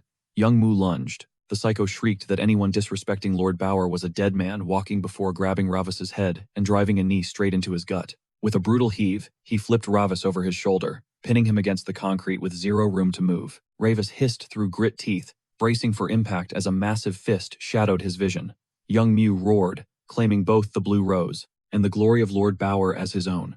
Honestly, our boy could tell this idiot's brain was totally fried by all that nasty demonic energy. Young Mu screamed, throwing everything he had into one final, eye-glowing strike. Total madness. Meanwhile, Shire was watching the whole thing from the shadows, absolutely terrified that Ravus's human body was finally hitting its breaking point. If they were back in the demon world where he could actually use his real powers, he'd have ended this clown in 2 seconds flat. Up top, his uncle and his buddy were spectating the chaos. Banby noted that the flower-devouring test subject had reached full synchronization. Even with a demonic bloodstone inside him, Ravis was still trapped in a weak human vessel, making it nearly impossible to suppress the experiment. One wrong move and it's lights out. Ravis's soul would be wiped from existence forever. No pressure, right? Varkan just smirked, asking if he knew what his nephew hated more than anything. The answer? Well, he hates pretty much everything. Picking just one thing is tough because Ravis has such a trash personality, honestly. Who does he even take after? Varkan got the hint and looked away, finally dropping the truth. Ravus absolutely positively loathes filth. We're talking major mysophobia. The guy cannot handle a single speck of dirt. Right then, Ravis caught Young Mu's fist mid-air, growling about how disgusting the air felt. The guy was totally confused, but Ravis didn't care, shouting that he couldn't stand the rank, filthy stench oozing off of him. He squeezed that fist so hard he forced a retreat. Ravis slowly pulled himself back up, realizing that even though it was just his left hand, it finally felt like his own again. He locked eyes with his target. Young Mu actually hesitated, looking spooked, while Ravis made it clear he wasn't going to spend another second touching his grimy body. He needed to end this fast. Without a moment's hesitation, he closed the gap and cracked a punch straight across the guy's jaw. His head snapped back like a ragdoll. Young Mu couldn't wrap his brain around where this insane surge of strength was coming from. Shire was low-key cheering for her master. Ravis reminded him he wasn't exactly human before landing another heavy hit. With so much force, it sent the guy flying several meters back. Jae-hee screamed in terror, while young Mu scrambled up, cursing. He demanded to know who he was, but Ravis was already on him, telling him to shut his filthy mouth before delivering a brutal strike. Banbi was stunned by the sudden turn, but Varkan explained that the stench from the test subject was giving Ravis one hell of a headache. The smell was so vile it made getting close unbearable, and since Ravis hates grime more than anything, that overstimulated phobia was actually triggering an awakening, letting him tap into a fraction of his true power.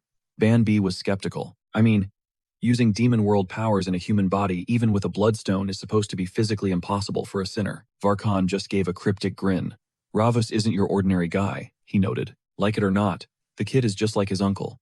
One more hit and young Mu went crashing into a pile of powder boxes. Ravis told him to consider himself lucky, since he couldn't actually kill him while stuck in this body.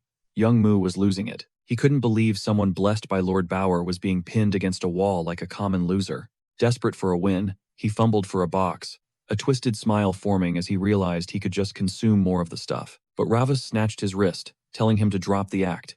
He was going to beat him so bad he'd wish he were dead. He shifted his stance, locking his right hand onto his left wrist, and lunged forward for the finish. Young Mu could only stand there, completely frozen in shock. Then boom, Ravis unleashed a left-handed punch with maximum power. Our boy stepped back as young Mu's head got lodged deep in a box, his body finally going limp. With a heavy sigh, Ravis pulled out a handkerchief. He covered his nose immediately, relieved that the disgusting stench had finally started to fade. Meanwhile, Xian was watching the app's stats go completely off the rails and panicking. This wasn't what he wanted. School is supposed to be a place of rules. It's all about the relationships you form in those tiny classrooms just to survive and keep a target off your back. You spend all day pretending to like or hate people, and he just wanted to help people who actually needed each other. He didn't build this tech just to sell garbage, so he finally locked in. With a burst of determination, he crashed the servers, causing an immediate panic for the guys outside who saw the error code. Xian jumped up, jammed a chair against the door to barricade himself in, and waited. Seeing this, Songjun ordered the squad to break in and see what the hell he was doing. The sound of fists banging on the glass and door filled the air as they screamed for him to open up. Xian lunged for the computer, desperate to wipe the app, while Songjun was busy barking orders at his thugs. He pulled up the interface and slammed that emergency SOS button. Crash. Songjun completely lost it, smashing a chair right through the window in a blind rage. One of the goons landed a brutal punch to the boy's face, screaming, "What the hell is he doing?" while he kept swinging with zero mercy. The crew crowded around the monitor, realizing this idiot had just nuked their entire server. Songjun was officially spiraling into a panic. He screamed at Xian to kill the process immediately. If Young Woo showed up now, they were all dead meat. The vibe in the room shifted to pure nerves. The thug had no clue which keys to hit to stop the wipe. Meanwhile, Xian was just praying he could hang on long enough for the deletion to finish. He wasn't going down without a fight. He snatched a jagged glass shard off the floor and buried it deep into the man's leg. Xian scrambled up, darting to the far corner of the room. He grabbed a fire extinguisher and whipped around to face the gang, screaming that this was his app. Then, he pulled the pin. A thick cloud of white chemical dust exploded, blinding everyone in the room. That smokescreen bought Xian the time he needed the app was finally gone. But for just a split second, he let his guard down. Songjun lunged through the fog like a demon, grabbing Xian by the throat and slamming him onto the cold floor in a total frenzy. "Get something to tie this trash up," he roared. But the others were too busy hacking and coughing in the dust to do anything. Songjun started squeezing the life out of the boy. He dug his nails into Xian's arm, his eyes filled with pure malice and hate. He sneered, wondering if this pathetic brat had finally hit his limit. He started cursing, but suddenly, a cold voice cut through the chaos from behind. The voice asked how he dared to touch his servant. Songjun turned around, paralyzed with fear, as Ravis grabbed him. Then, a blood-curdling scream. The other two goons froze, calling out for their friend in a panic. As the dust finally started to settle, the nightmare began to take shape. They saw a schoolboy dragging their buddy by the hair and absolutely wrecking him. They didn't even think, they just charged in to help. Big mistake. Our main character met them halfway, landing a devastating two-piece that sent both thugs crashing to the floor instantly. He asked where they thought they were going. Nobody touches his only servant. He'd rather die than let someone steal what belongs to him. Xian looked up, stunned. Memories flashed back to the day he told Minho about the app on the bulletin board. It was meant to be a safe space for people to connect, share locations, create study groups, and actually look out for one another. Minho was totally impressed, but he pointed to that big red button and asked, "Wait, what's this one for?"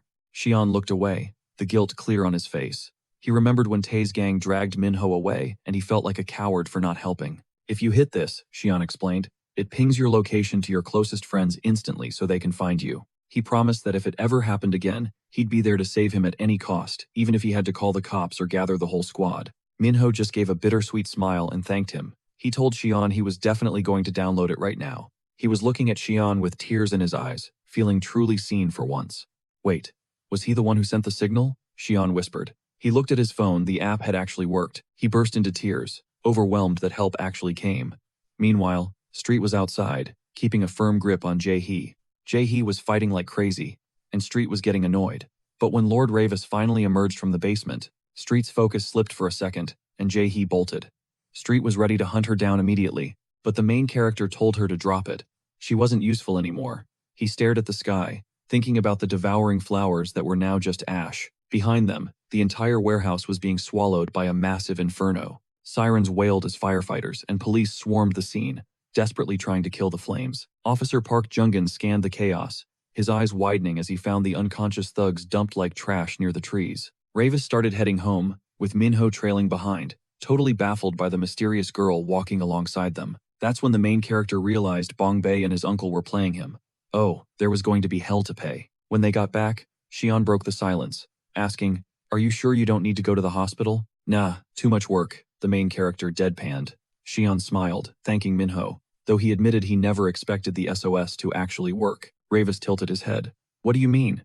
This was all just an accident." Street immediately covered her mouth and lost it. She whispered, "An accident? Really, Mr. Ravis? Is that the story we're going with?" A few minutes ago, she'd cornered Jae-hee on the street, demanding to know the way to the hideout if she didn't want to end up like her friends. Jae-hee had asked, "Are you doing all this just because I'm Xian's friend? Is that why you're going this far?" Ravis had frozen. "Wait, they kidnapped Xian? Is that why he wasn't at school today?" Jae-hee just screamed, "Duh, why else would you be here?" The main character looked down at his phone, the truth finally sinking in. Xian caught a weird signal in the side street and whispered, "You can't honestly expect me to believe that was just an accident. Look, that's not how you build a real bond with someone. Besides, our boy isn't planning on heading back to the demon world anytime soon. To this kid, Lord Ravis is a straight-up hero who swooped in to save his life." Xian glanced at Street and asked, "By the way, who's the person with him?" The main character just shrugged. "Her? She's his subordinate. Name's Street." Xian paused, his mind racing. A subordinate? Really? Wait, could this be about Minho? He wanted to ask him to listen, but he was hesitant. Should he really ask something right now? I mean, the guy changed overnight, and his helper is wearing. What even is that outfit? Xian was literally shaking with excitement. Minho's definitely joined some kind of gang. He was praying that he wasn't getting mixed up with the wrong crowd. But the main character knew the truth. In the future, everyone's going to be hunting his servant. Yeah, the main character admitted. You can't keep a secret this big forever. And honestly, that's exactly what he was worried about too. Because this guy? He's the literal son of the great demon king, born from the demon realm itself, Ravis Vindica. Xian just stared at him, totally lost. Who? The main character sighed. Well, the secret's out now. Time to face the music. Now Xian's gotta help him with the business. But he wasn't buying it. The demon king's son? Stop playing. Then he looked down at his lap and, cue the screaming. What was the big deal? Well, Street was currently a cat, curled up on his legs and purring. The main character just called out, "Street, go ahead, explain it to him. I've been fighting all day, and I'm exhausted." Street just chirped back. "Got it, boss." She told him to listen up, but Xian was paralyzed with pure terror. A talking cat? And just like that, lights out. He passed right out. The guy claimed he took everyone and headed for the station first. Young Moo just hung his head, lost in thought. This total idiot. He could have ended him right then and there. Detective Cha turned around, eyes narrowing. Who is this guy, anyway? Unauthorized entry. But the man in the robe didn't care. He just told the detective to shut up, shoved him to the ground, and kept walking. Bauer walked up to the car, looking down at the kid. Poor thing. How pathetic. Young Moo started panicking. Mr. Bauer, please, he's his. He's one of ours. Bauer told him to get moving, they'd talk later. Meanwhile, Jungen was staring at that candy, her mind racing. A report came in, saying the dealers were toast. But who did it?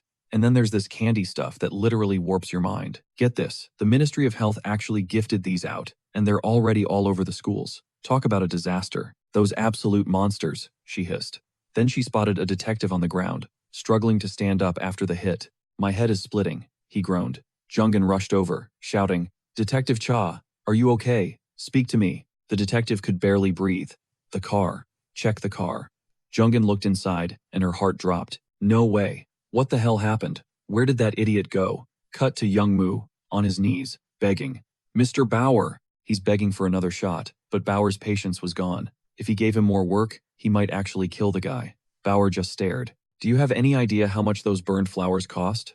Bauer asked. I mean, if the kid only knew the truth, how much he suffered just to harvest those people. Trusting pathetic weaklings was his first mistake. His precious flowers, ruined. Young Moo kept begging for a chance. He promised to destroy that idiot for good. But Bauer just crushed a flower and slammed it into Young Moo. The scream he let out? Blood-curdling. My eye! My eye! He shrieked in agony. Bauer leaned in, cold as ice. Do you remember that blood oath you made? Prove your final loyalty with that flower. At the same time, Jahi was thinking about one thing. Survival. She had to make it through this nightmare. Grab the crypto wallet and run. That was the plan. But where was it? Suddenly, a guy burst in. He went to the office. The cops were there, so I came here instead. And look who he found. Jahi screamed, her heart hammering against her ribs. What are you doing? What the hell? The guy looked totally unhinged. She did this to my face, he ranted, pointing at his forehead. Candy. Give me more candy. Jahi was terrified. This guy was a total psycho. Just how much of that stuff did he eat? She grabbed a stick, shouting, Where did you even come from? But he was faster, a punch to the gut that left her gasping for air. Jahi collapsed, clutching her stomach in agony. The guy's eyes were rolling in different directions. You fool, give me the candy now. He started arching his back, screaming, Blue Bow. Jahi was in tears. She didn't want to go out like this, not this horribly. The guy's face began to dissolve into black mana. Then, a chilling voice echoed, Ravis is definitely not going to like this. Jahi could barely whisper. Who? Who are you? Save me, she begged. But Bambi just looked at her with cold eyes. Forgive me, but I don't have the strength for this. If hell is where you're headed, you just have to accept it, right? Jahi froze. A nightmare? Hell? What are you saying? Bambi just shrugged. But hey, I'll at least leave your body here, chilling. Meanwhile, somewhere else, Aini was speaking. Welcome home, Varkon. She was talking to her younger son. It seemed Ravus had a plan when he headed to the human world. How dare he do that to my son? Varkon just smirked. Did they find out about him? Don't worry so much, mother. Ravus is a grown man now. You think I sent him away with nothing? Turns out, the demon bloodstone was hidden deep inside him the whole time. Ines was absolutely losing it, her voice hitting a glass-shattering pitch. The demon bloodstone? Are you serious? Has Ravus finally lost his mind? Or is he just trying to broadcast to the entire planet that the son of the great demon king is hiding out in the human realm all by himself? Varkon just sighed and looked at her. Sister, listen, maybe it is time we actually put some faith in Ravus. Inez just glared back, her face twisted in a deep scowl. It wasn't about trust. She was terrified of the bigger picture. One tiny slip-up in this fragile world, and the whole house of cards comes crashing down. In this chaotic mess of a world, Varkon just crossed his arms and shrugged.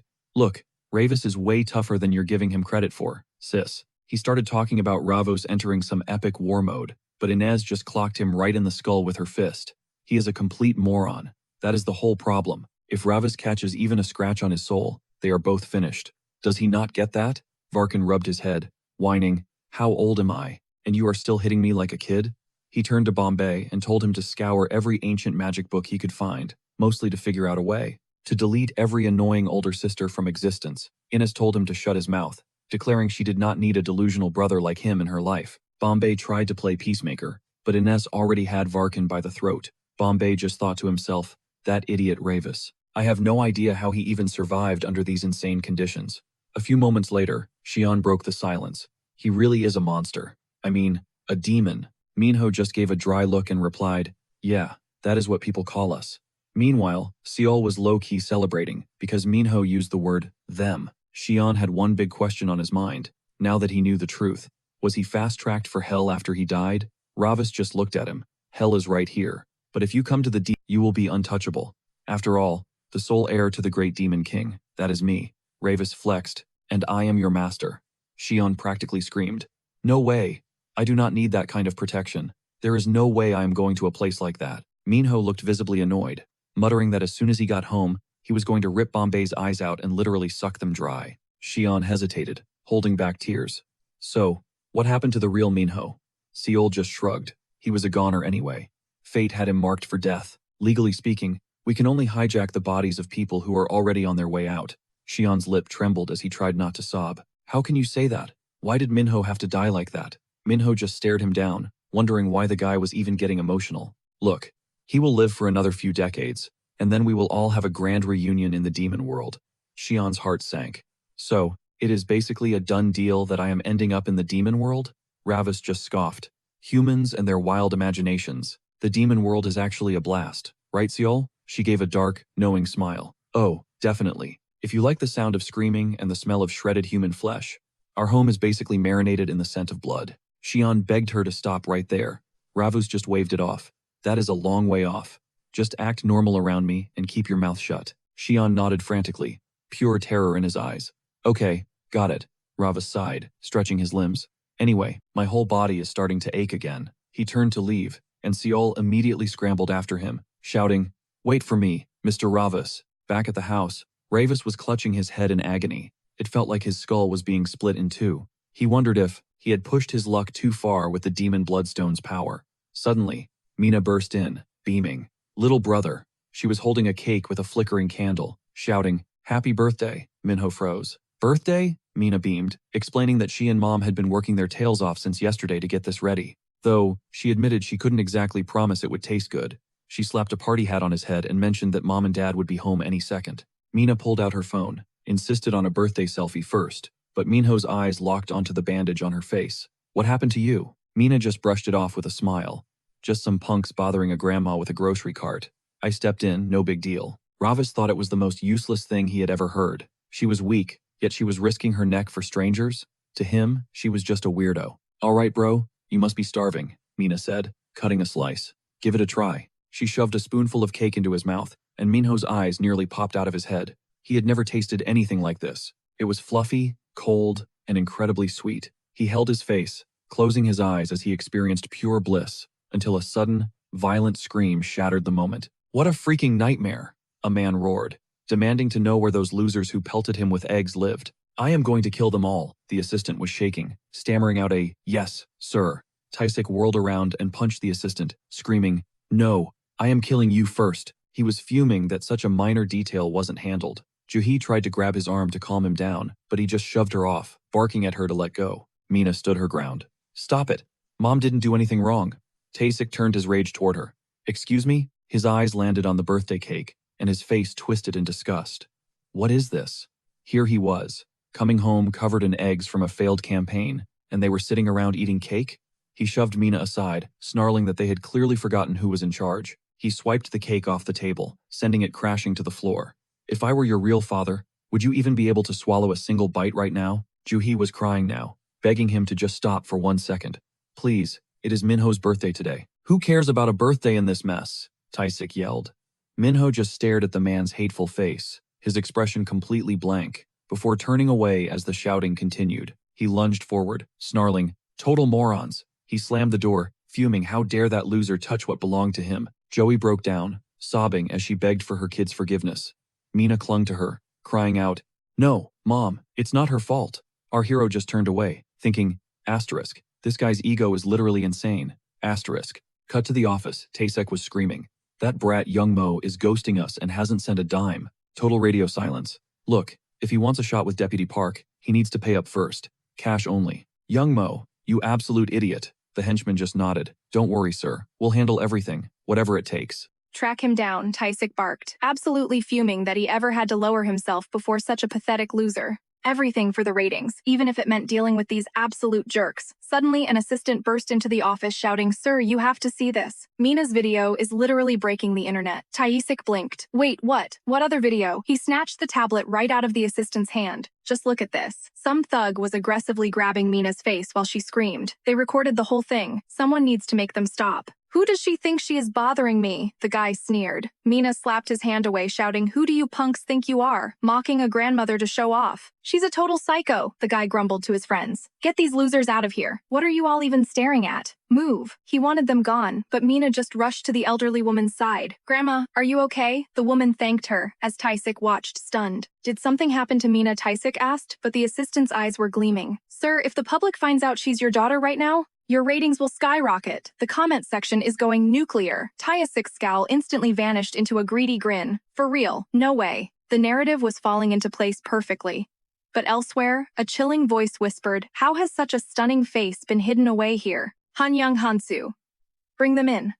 As Mina's face flashed on the screen, the woman's eyes narrowed with predatory intent. "She's perfect." "That is Mother's new vessel," she purred. Hansu nodded. "She's a beauty." Hanyang just stared silent and calculating until Yanjun asked, "What's the matter? Don't you like her?" Hanyang shook her head slightly. "Not exactly," Yanjun chuckled. "What are you actually jealous of a little girl? This child had the exact face Mother was searching for. She was destined to be the new host. Human bodies just rot and wither too fast. They get wrinkled and hideous," Hansu added. "But a flawless vessel like this, that's pure fate right there. A gorgeous little doll," he mused. "I wonder what kind of sound she'll make when I break her." Meanwhile, the news was buzzing. Headlines everywhere were shouting about the high school hero who saved a grandmother. Turns out she's the daughter of a top mayoral candidate. The assistant reported that, according to the latest polls from ES Research, they were officially back in the lead. First place was theirs again. At this rate, the election was a total lock. The 9 o'clock news is running a special feature on her tonight. Prime time, Taisik laughed. "Unbelievable. Who knew that girl's constant whining would actually turn into such a massive lucky charm?" Now he had to play the part of the doting family man. Time to stage some wholesome charity work to keep the hype going. Set up some volunteer events. Plan everything we can under Mina's name. The assistant nodded quickly. "Right away, sir." "Oh, and also, the CEO of Nox Company, Han Yanjun, just called." Taisik froze, his eyes widening. "Yanjun, why would anyone from Nox reach out to us?" "They're interested," the assistant explained, "specifically because of that viral video of Mina." Taisik's face lit up with pure greed. "Nox, seriously." He started laughing to himself. "Mina isn't just a daughter, she's a freaking goldmine." Later, Xian was reeling. He had no clue Mina's stepfather was a big-shot politician, a mayoral candidate. Seriously. Stepfather, Xian muttered. "Wait, how much does he actually know about Minho's family?" Xian sighed. Minho never really talked about it. All he knew was that Minho was a protective brother who'd do anything for her. Xian looked up. He really cherished her, huh? His uncle always said to protect those who fuel your power. He thought of Varkan God. That guy was always so noisy. Ravis stopped, looking down at a literal crack in the building. Street was poking her head out. "Why are you back here again?" "I might have snacked a bit too much lately," Street admitted sheepishly. Xian sighed. "Are all the gates to the demon world this cramped?" "Wait, what did Bambi say?" Street held out a crumpled note. "Bambi wasn't there, but he left this message for you." It read, "Nice work. Maybe you'll snag Bauer too. He even mentioned sending a small gift as a little incentive for the hunt." "Go catch him," the note said. Ravis ripped it to shreds, screaming, "That moron. He's trying to play me like a pawn. I'll finish him off before I even find Bauer. You're dead." Bambi Street frantically tried to calm Ravis down. "Please, sir, relax." Xian stared at his phone screen. Taisik was dominating the polls. So, if this keeps up, her dad really becomes the mayor. Public opinion was on his side now. Xian looked up, his expression dark. "Is a guy like that really gonna swallow this entire city?" "He won't just swallow it," Xian replied coldly. "He'll claim it. He'll take absolute control over everything." Ravis scoffed. "His greed smells exactly like a Cinerus." Street, you think Taisik is just some gluttonous demon in a human suit? A Cinerus, Xian asked. Street explained. "They're bottomless pits of hunger from the demon realm. Everyone there hates them. But Master Ravis, Zhang Taisik, he's just a regular human." Xian narrowed his eyes. "Is he though? Something feels off. If a guy like him takes the throne, this world is officially trashed. Also, Street, you seriously need to eat less, unless you want to turn into a Cinerus yourself." Street's eyes welled up with tears. "Yes, Master Ravis, I'll stop." Xian watched the news. Candidate Zhang Taisik. He's clearly just using Mina. I really don't like this. He thought of Minho and Mina, the siblings caught in this mess. Finally, he headed home, only to hear a familiar voice. "So what's the plan for Mina?" Yeonju didn't miss a beat, praising the girl's killer looks and her natural flow on the dance floor. "She's debut ready, guys. Straight to the center spot." but Juhi's hesitant, reminding them that Mina is literally just a kid in school. Plus, she hasn't even said she wants the idol life. Tae-sik shoots her a look, basically telling her to shut it in front of the principal. He claims her talent is a gift, and burying it would be a crime. Then he pulls the sorry card with the director. Typical Tae-sik calling his wife too shy. Our main character steps in, catching Juhi's eye while Yeonju plays the don't worry game. She promises Nox will handle the work-study balance. Apparently, modern idols aren't like the old school ones anymore. They debut and still crush their college goals. Meanwhile, Ravis notices Hansu watching Mina like a hawk. He's trying to figure this guy out. Tae-sik, he's just eyeing the contract, asking if a signature is all it takes. Exactly, Yeonju says, calling it the golden ticket to Mina's future. The official Nox agency contract. Talk about high stakes. Mina goes stiff, eyes glued to the floor. That's when Yeonju finally clocks our main character and speaks up. The brother, right? She plays it nice, introducing herself as Han Yeonju from Nox. Our guy. Just cold silence. Tae-sik loses it. Jung Minho, where are your manners? But Yeonju just waves it off, playing the cool professional. She jokes that kids are just like that now. Inside, our hero is fuming. He knows how much Minho loved his sister. Then a memory hits. Varkin's voice. Ravis. The guy is loyal to the bone. Our main character snaps, demanding to know what's going on, but Varkin tells him to shut up and listen. The world is crawling with enemies hungry for the throne, but he's the heir, the chosen one. He's got to carry on the legacy of the world's ruler Gameter's own brother. It's a massive burden he has to lead his people. Ravis isn't feeling it. I can handle this solo, he grunts. Varkin just lets out a massive laugh at that. He says Ravis can talk big now, but one day he'll find people he actually cares about. People who change him. He won't even see the change coming. Ravis shuts it down though, hates the deep talk and demands more training instead. Varkin just chuckles, calling him a chip off the old block. Back in reality, our main character puts a steady hand on Mina's shoulder. Mina, he asks, is this really what you want? She looks up surprised. Then Ravis drops the real talk. If she's being pressured, she needs to say it. He'll handle the rest. Mina looks down and the trauma starts flooding back. Flashback to Tae-sik hitting her mom. Leaving, he screams. After I took you in, you ungrateful brat. He's not letting the kids go. He grabs her hair, yelling about how they're legally his. It's absolutely disgusting. Juhi begs him to stop, but he just mocks her. Go ahead, leave. See how far you get without a single cent. Young Mina stands her ground. We have Grandpa's inheritance. It doesn't belong to you, uncle. He brushes her off, saying she's clueless about the real world, just like her mom. Then he grabs Juhi's face. It's tense. He asks if she knows the secret to survival. His answer, never let go of what you own. Ever. He tells her to burn that into her brain. Back in the present. Mina finally speaks. Yes. She claims she wants this, but there's a catch. Any money she makes, it goes into her own account, period. She's determined to get her family away from this monster. Tae-sik, being the snake he is, just smiles. A condition, Mina, of course, he says. He's acting like it's her hard-earned win. Gross, right? Yeonju pushes for the signature immediately. Tae-sik starts acting like the doting uncle, telling the director to protect his precious Mina. He claims she's his whole world. Total lie. Juhi asks if she's certain, and Mina gives her a reassuring smile. Trust me, Mom. Then she thanks her brother. He just stares back, not saying a word. He knows something's off. Later in the car, Yeonju's true colors show. She's obsessed, calling Mina the perfect new vessel for her plans. The looks, the vibe, even that rare innocence, Yeonju is loving every bit of it. It's honestly creepy. Hansu mentions that Minho felt off.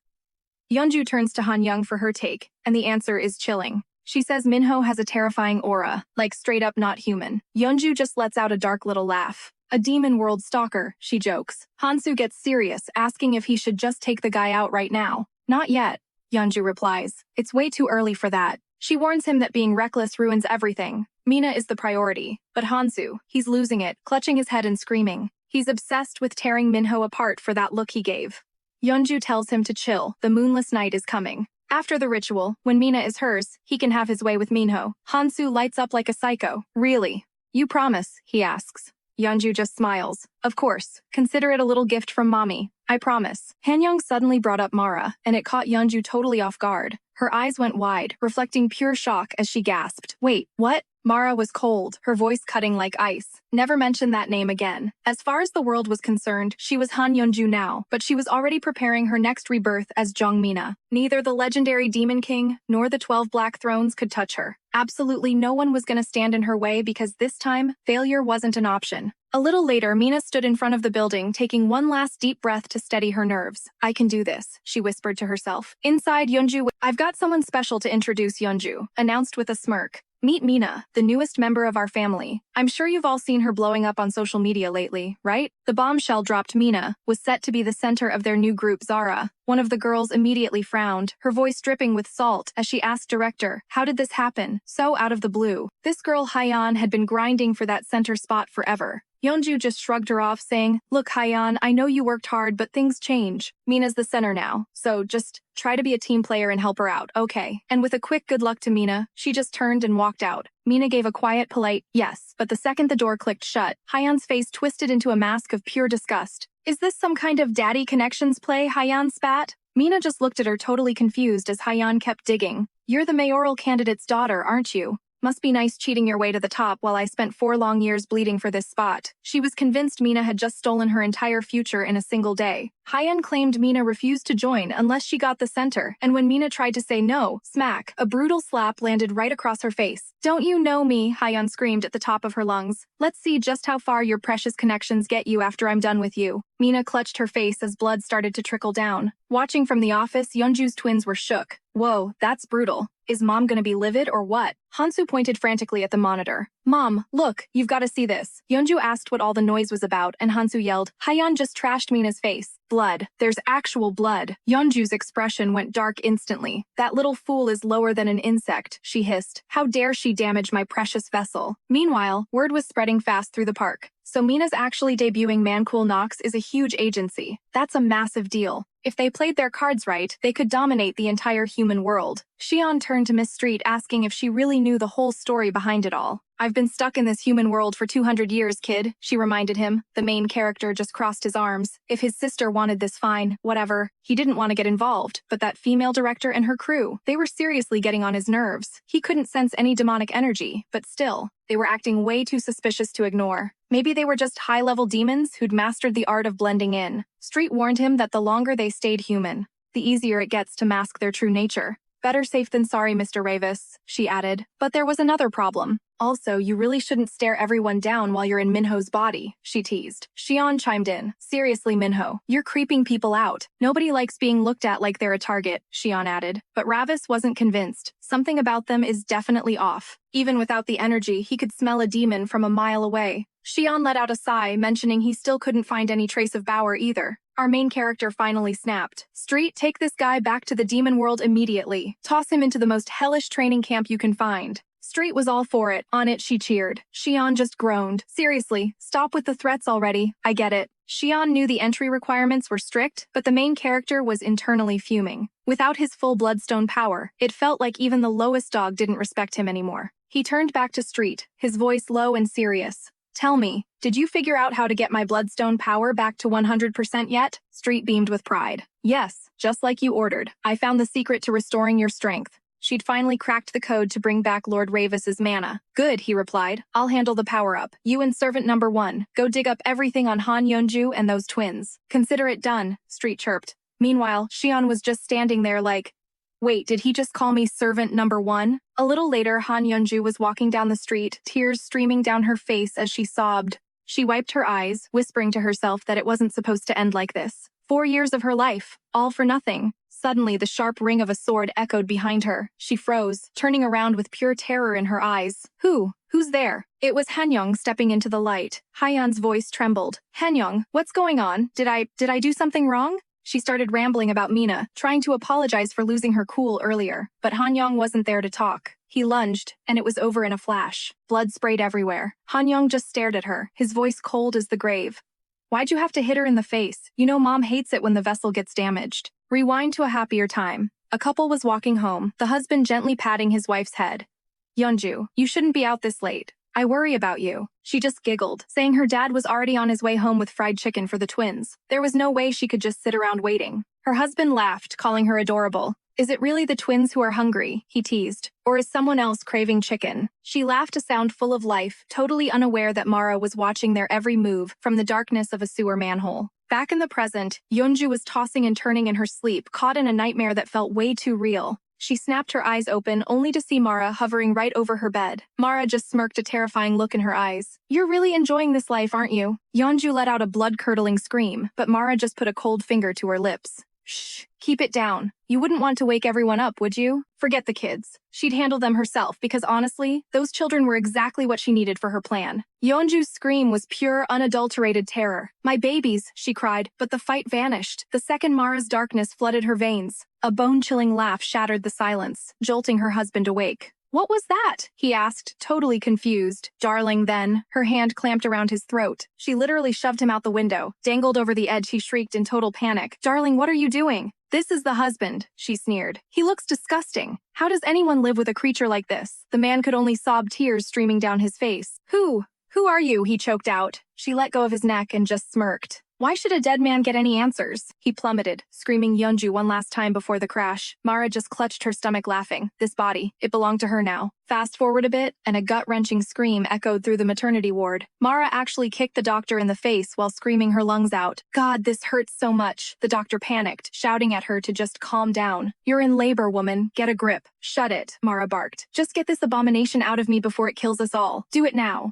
This was all that idiot Inez's fault. A moment later, the doctor's voice trembled with pure fear. What's wrong with these children? It was impossible. Mara clutched her stomach in total disgust. The body after childbirth. Nothing but a worthless, saggy piece of trash. Look at this disgusting belly. When does it go away? Little Hansu reached out, whispering, Mom, but she just kicked him square in the face. They drained her magical power, so now they're going to pay her back. Stop crawling and grow up already. You're my shields now. She just needed them until she found a perfect new vessel for her soul. Meanwhile, the neighbors were starting to talk, and not in a good way. People figured she was just in shock over her husband's death. But this was getting weird. Don't you think it's a bit much? One girl whispered. Look, sympathy has its limits. This wasn't the same Yeonju they used to know. Someone finally asked, wait, what about the kids? She won't even show them to anyone, the girl replied. Honestly, I don't think she's ever even home. She's like a ghost. It's crazy because she wanted that pregnancy so bad. Now Mara just stroked a guy's cheek. You work in TV, right? Does that mean you know plenty of handsome guys? She breathed a dark, oily mist into his face. He stammered, well,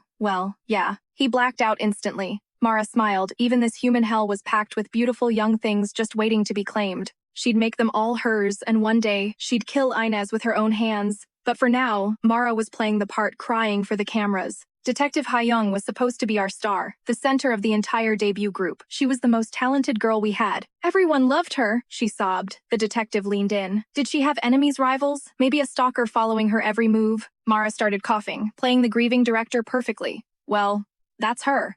The detective looked concerned. Director, are you okay? I'm really not, she gasped. Hansu stepped in, telling the detective they should call it a day. She loved that girl like her own daughter. Ha-young suggested the detective talk to the other trainees first. Detective Cha just nodded. Right, I get it. We'll head out then, he said. Detective Park Jong-un, he wasn't entirely convinced. Not even a little bit. He glanced back at the grieving family. The second the door clicked shut, black liquid and bugs poured out of Mara's mouth. That annoying detective, she hissed. What does he think he's going to find rummaging around in my business? How much am I paying those bosses? Where are they looking? Hansu tried to calm her down. Mom, please. He'll get bored and stop, Hansu said. But Mara was panicking. This body is literally rotting. I need to move. Fast. That girl, Ha-young, she actually had the nerve to damage Mara's next vessel. Hansu pulled her into a hug. Mom, relax. Are you worried I'll have Jung Minha's body ready before you know it? Don't be nervous, okay? Mara just scowled. Fine. Just get it done quickly. Suddenly, a voice cut through the air. You heard about Ha-young, right?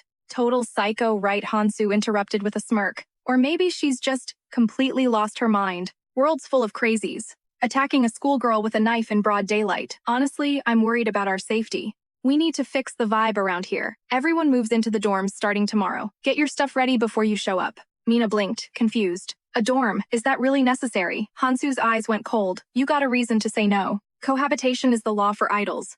You all need to become one. Just like my own body.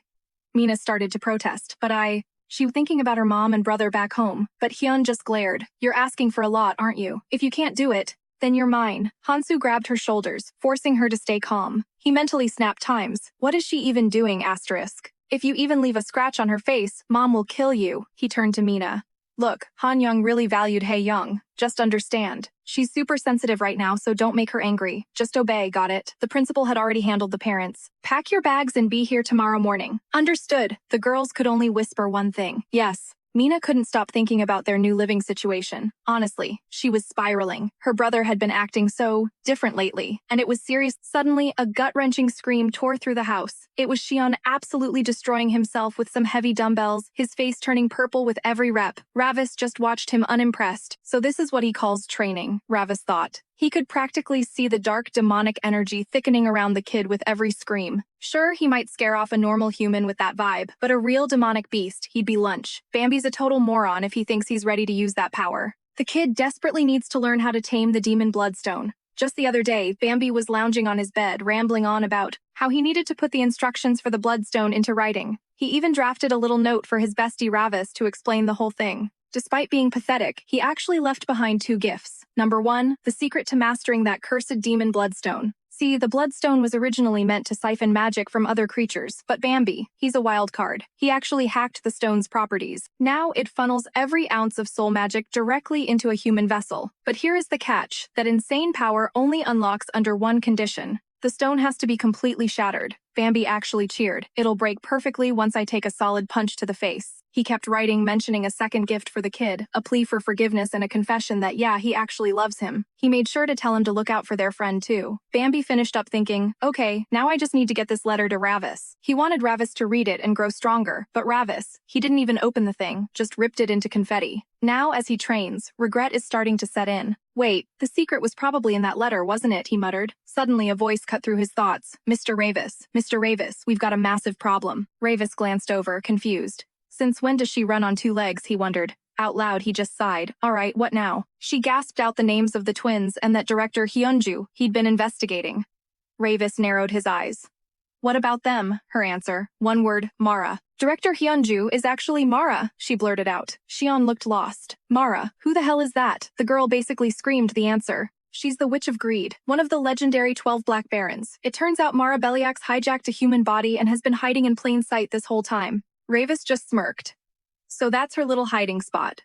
Meanwhile, the girl started gushing about Inez, the most stunning goddess in the entire demon realm. Even when she's silent, she's gorgeous. How can someone be that pretty? Inez just looked at her and said, if you want true beauty, you have to start by telling the truth. The girl was basically hard-eyed. Every word out of Inez's mouth sounded like literal birdsong to her. She only speaks the truth, which means she's just going to get even more beautiful. The other girl chimed in, totally obsessed. Apparently, she is even forcing her daughter to learn the art of the insult just to mimic Lady Inez's vibe. She wants the kid to treat words like a lethal weapon and a mark of status. Inez reached out, her hands, her voice calm. And that, she declared, is how I bestow the blessing of eloquence upon my people. Upon the ancient domains, the girl practically squealed with joy. Oh, thank you, Lady Inez. Mara watched the whole scene, totally disgusted.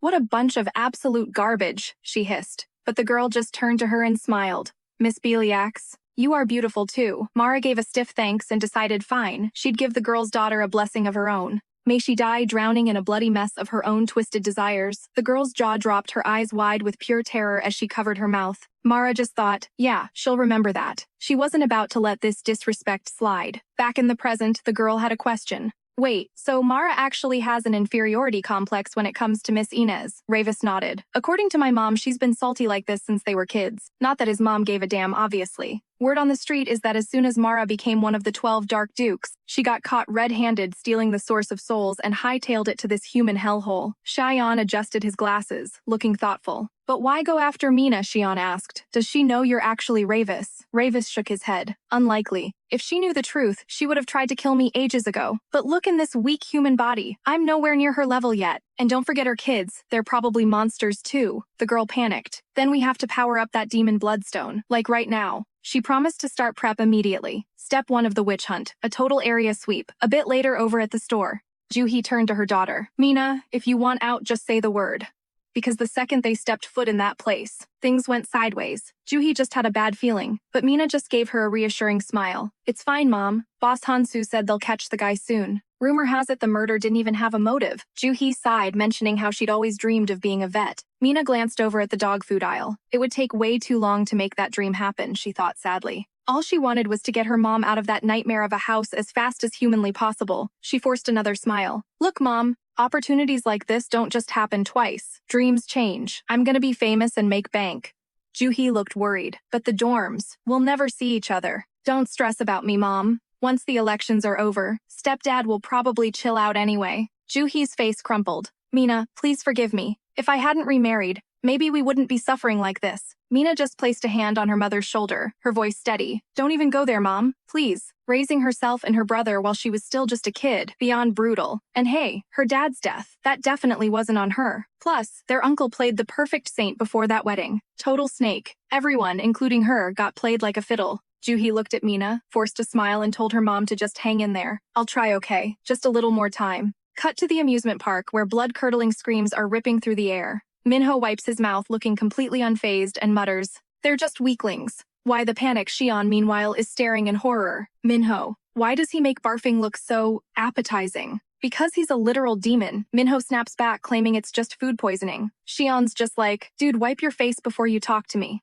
Why did I even go skating? Ravis bellows. Absolute nightmare fuel. He honestly thought his legs were done for good. Soon they pull up to this creepy building surrounded by dead, shriveled trees. Minho's skeptical. Suri, you sure this is the place? Her answer, a dead serious yes. 100% master. Turns out a demon recently escaped its prison right here in the human realm. He managed to dodge surveillance, but Suri's sharp instincts sniffed him out. Ravis doesn't waste time, he wants a name. Scarum. That's the target. This freak literally harvests human screams and converts them into pure magical energy. He takes terror and agony, flips the frequency to match the demon world, and uses it like a battery. Chilling stuff. So if they want to flush him out, they need the ultimate bait. Someone who screams like their life depends on it. Minho's eyes light up. Oh, really? He slow turns to Xion. Finally, you're actually useful for something. Xion loses it instantly. Me, I don't even know the meaning of fear. He claims he's never screamed in his life, pure cap. Ravis just grabs him by the collar. Let's take this conversation inside. Xion's practically begging him to stop, totally terrified. Suri stays back to keep watch at the door. Good luck, boys. Inside, the place is a wreck. Minho's unimpressed. Seriously, what's there to be afraid of in here? It's just cheap props. But Xion's shaking. Maybe it's the stories. Or maybe it's this creepy aura. There's definitely something here. Ravis tells him to shut it. They're here to hunt, not panic. Then bam, a decorative head comes flying straight at them. Minho lets out a massive high-pitched scream. Xion grabs his hand, shrieking too. Wait, did you just swear? You're terrified. You were scared, weren't you, Minho? Snaps at him to shut up. I was faking it okay, testing the waters. He claims it was just a tactical move to provoke the enemy. So, that was your first ever scream? Xion adjusts his glasses, looking skeptical. I guess so. But is this really the quickest way? Minho explains that every time evil stirs in the human world, things change. The demon bloodstone leaks power bit by bit. If they can absorb pure demonic evil, which is way stronger than human malice, they hit the jackpot. We're talking massive power surges here. Tapping into a demon's essence lets them unlock the bloodstone's true potential. Suddenly, a raspy voice echoes. That scream. So sweet. Like fresh, warm blood. Pure as a newborn's first cry. Xion spots Scarum and loses it. What is that? Scarum just grins. Yes, that sound is delicious. Give me more. Scream louder. Xion's trembling. Minho, tell me this is the guy. Minho steps up, swatting Scarum's hand away. Hands off. This one's mine. Scarum's confused. Who are you? Definitely not human. Ravis just smirks. Why don't you listen closely and hear what kind of scream comes out of your mouth instead? Scarum laughs. You think a little bug like you can actually survive me? He tosses Minho like a rag doll and snatches Xion. Minho. Xion yells. Scarum's loving it. Perfect. Keep it coming. That's the sound. Ravis clicks his tongue, annoyed. One hand's out of commission. This just got a lot harder. Ravis lunges, but Scarum just shrugs him off. Xion shrieks from the sidelines. Minho, look out. Scarum blasts Xion with another wave of mana. Yes, scream for me. Ravis yells. Xion, zip it. You're making him stronger. Xion covers his mouth, whimpering for mercy. Scarum's obsessed. Look at those eyes. Pure, unadulterated horror. I'm gonna turn those eyes into earrings and wear 'em. Minho ducks a blow and clenches his fist. Hey, ugly, who do you think is actually scared here? He tries to strike, but Scarum just mocks him. Look at you flailing those tiny little arms around. Adorable. So lovely. Minho's frustrated. His physical stats are basically back to zero. He's moving like a regular human. In this body, he's barely a match for a low-level demon. Scarum snatches Ravis next, while Xion stays frozen, hands glued to his face. He's fighting the urge to scream internally, calling for Minho. Minho struggles and lets out a yell, and Scarum lights up. There it is. He crafts a weapon out of Xion's terror. A little gift for you. I'll use this to scramble your brains. Imagine the scream then. Minho glares at him. You think I'll scream for a monster like you? Not happening. Scarum smirks. Oh, let's test that theory. He plunges a finger straight toward Minho's eye. Xion's mind goes blank. No, stop. But instead of blood, something shatters like glass. Scarum freezes, totally confused. Minho just blinks. Wait, what? His eyes start glowing with intense light. Turns out Banbei modified that bloodstone to tap into demonic power whenever he wants. Game on. His vengeful spirit is trapped in a human shell, and that insane power, it stays locked away until the demonic bloodstone finally shatters. Ravis just laughed. Vampire, you total moron, he thought. He finally figured out how that idiot hid the trigger for his power. Scarum was losing it, shouting, "What is happening? Why can't my claws even scratch a human eye?" But then our guy swung his hand and let out a piercing scream. See, he wasn't just some random human. As Scarum glared at him, the main character yelled, "Xian, do not stop, let him scream his head off." Xian panicked, "But he will only get stronger if I do." Ravis did not care, he just barked at him to shut up and keep screaming. Xian had no idea what was going on, but he had to trust Minho. He took a massive breath and let out the loudest scream of his life. Scarum was loving it. "Ah, that sweet, sweet sound," he cheered. Meanwhile, the main character realized the bloodstone was working. The seal on his right eye was finally cracking. As Xian kept screaming, Scarum just laughed. "What an idiot. He is literally handing over his own strength to me. Talk about arrogance." But then the main character dropped a truth bomb. He slows down when he eats those screams, does he not? Scarum froze, totally confused. Now Ravis smirked. It is time for them to hear his screech. He launched himself into the air, aiming straight for Scarum's head. He could feel it. The bloodstone's shell was finally breaking. If he kept soaking up all that demonic malice, his true power would be back in no time. A massive ball of mana flickered in the air before vanishing. The main character realized this was the real deal, a power surge that no human medicine could ever touch. Now that the bloodstone was wide open, all he had to do was keep absorbing malice until he reclaimed his throne of power. Xian was shaking. That demon, he stammered, completely terrified of what he was seeing. He thought he was done for.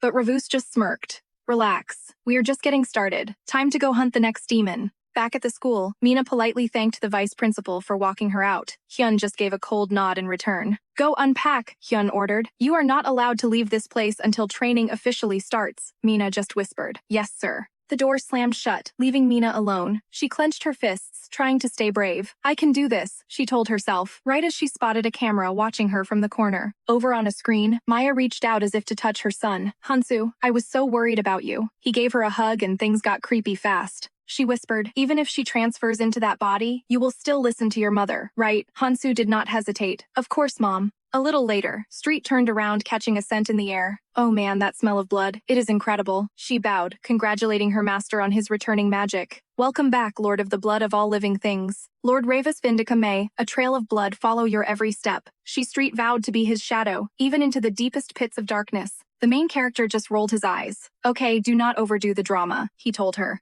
He ordered her to get the coordinates for their next targets. Her main job, find Mara, so he could crush her the second he got his strength back. Street did not miss a beat. "Yes, my lord." See, this specific demon was a freak. It fed on the nasty energy from human lungs. It was actually hanging out next to a guy smoking, laughing like a maniac. It was shouting for more, but then bam! The main character grabbed its head out of nowhere and hissed, "You are coming with me." The monster panicked. "Wait, what is happening?" But the main character just slammed him into the pavement. "Welcome to your nightmare," he growled. "Ugh, the smell is revolting." Next up, a demon that literally sucks the energy out of drunk people. Gross. Ravis started hacking his opponent apart, complaining about the stench. Xian was shocked. He had no idea the human world was crawling with so many demons. "Hey," Xian asked, "why do demons even need to feed on humans anyway?" The main character looked at him and gave him the cold truth. "When demons cross into this world, they lose their mana," he explained. "To survive, they have to find a substitute, or they will literally vanish into thin air." Xian gulped. "I get it now. So those stories about spirit possession? Yeah, they are not just myths." Ravis felt the surge. "The magic levels look good," he muttered. "Maybe it is time to give this a shot." Xian stared in total awe as Ravis started releasing a massive amount of mana. "Minho, what the hell is that?" Finally, the main character replied, "I am getting my damn magic circle back." It was not a full summon yet, but it was a start. Xian was worried about Street being out there alone. But Ravis was not. "She is fine," he said. "Her magic is so low they will not even notice she is there." Cut to Street, who was currently hanging from a tree branch in her bat form, just waiting. She snapped her eyes open, whining about being so hungry she could die. But then, wait, that is it. She dived forward like a bullet and snatched up a maggot. "Gotcha!" she cheered. She looked closer at the gross thing. What the? It was definitely a bug infused with Mara's dark magic. She had to get back to Lord Ravus fast. Meanwhile, a car peeled out of a parking lot. Inside, Hansu was gripping Mina's shoulders, shouting, "Mom, Mom," like a total psycho. He had already knocked the poor girl out. "I did good, right?" he asked. Mara just laughed and urged the driver to go faster. As Mina slowly started to wake up, Street was flying through the air, screaming her head off with that magic worm still in her mouth. Our boy wasn't having it. He told her to spit out that nasty bug and start talking. Seriously, he couldn't understand a single word. Shri finally shifted back to her usual self and screamed, "Mr. Ravis, look at this quickly," she yelled, pointing at something gross. Our main character winced. It smelled like straight-up death. "What even is this?" he asked, completely repulsed. Shri's face. "These are definitely Mara's parasites," she explained. "It looks like when Mara crossed the border, she lost her original form and had to hijack a human body just to survive."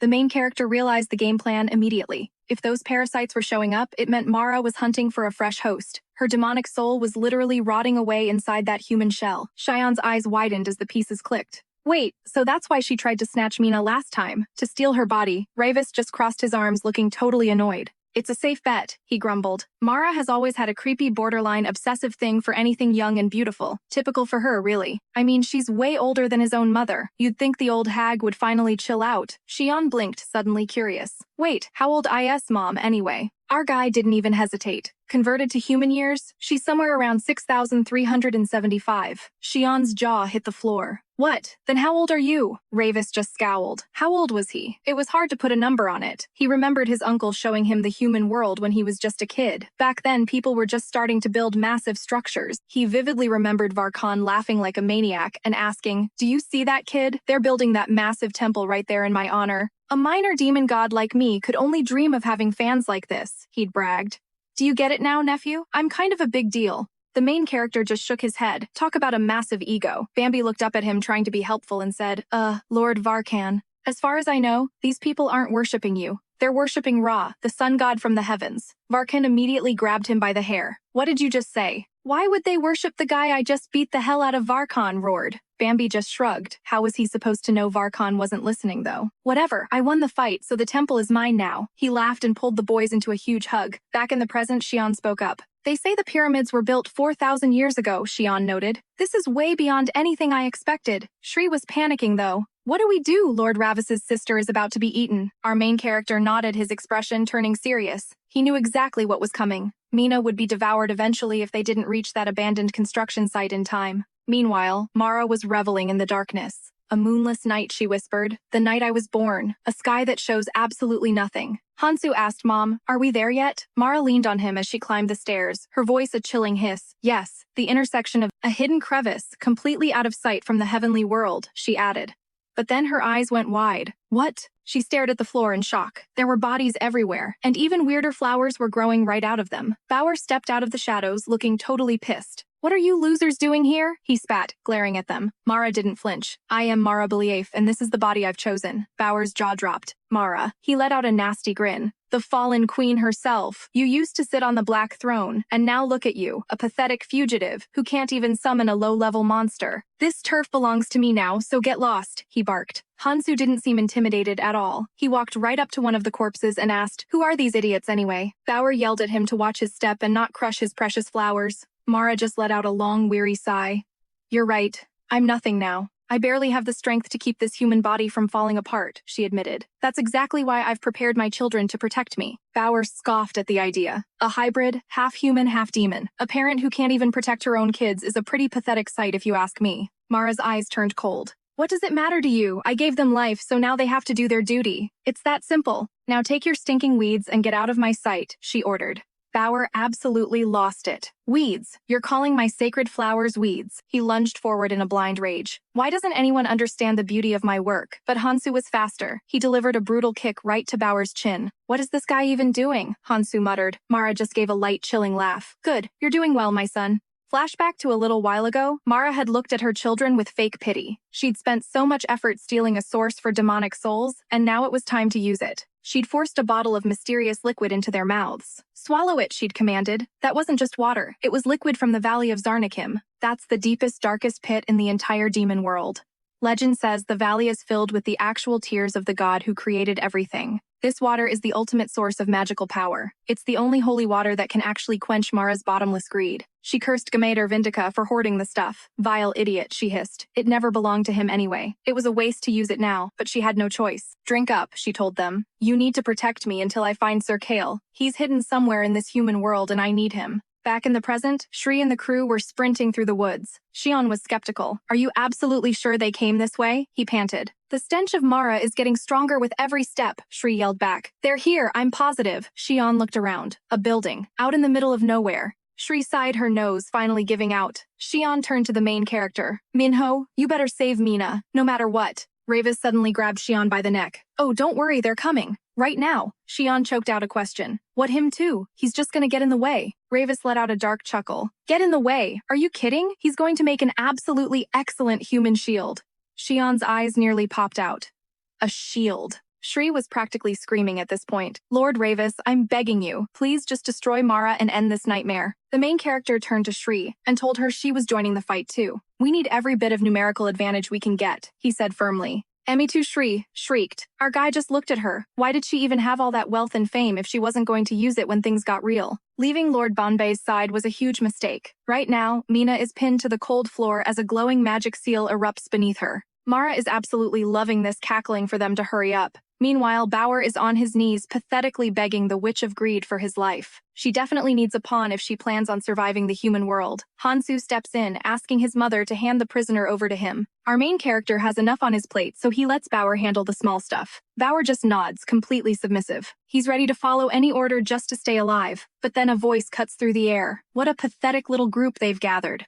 A traitor who sold out his own blood, a greedy fugitive on the run, and those half-breed twins. Honestly, they all deserve each other. Mara spins around, eyes narrowing. Him, she asks. Hansu can't hide his shock either. Who exactly are they looking at? Xion, Mina's brother, is shaking like a leaf. Are those actual corpses? He stammers. The main character looks over and spots Young Mu. He was wondering where that guy disappeared to, and, well, here he is. If our boy hadn't stepped in to save Xion earlier, Xion would be a cold body right now too. Time for a reality check, Xion. Better start listening if he wants to live. The kid is paralyzed with fear. This is the true demon world, twisted, disgusting, and pure nightmare fuel. Bauer, clearly annoyed, asks if the main character actually knows Young Mu. Did this human just wreck all his carefully laid plans? Mara isn't convinced he's just a normal guy. Hansu asks if she can see the truth. My eyes never lie, Mom. Hansu knows something is up. But Bauer takes it a step further, stepping forward with a terrified scream. It's him, Lord Ravus Vindica, the absolute monster who decimated the Bauer clan before being kicked out to the human world. The great demon king's one and only son. Mara's jaw drops. What, Ravus Vindica? You mean Ines's legendary brat of a son?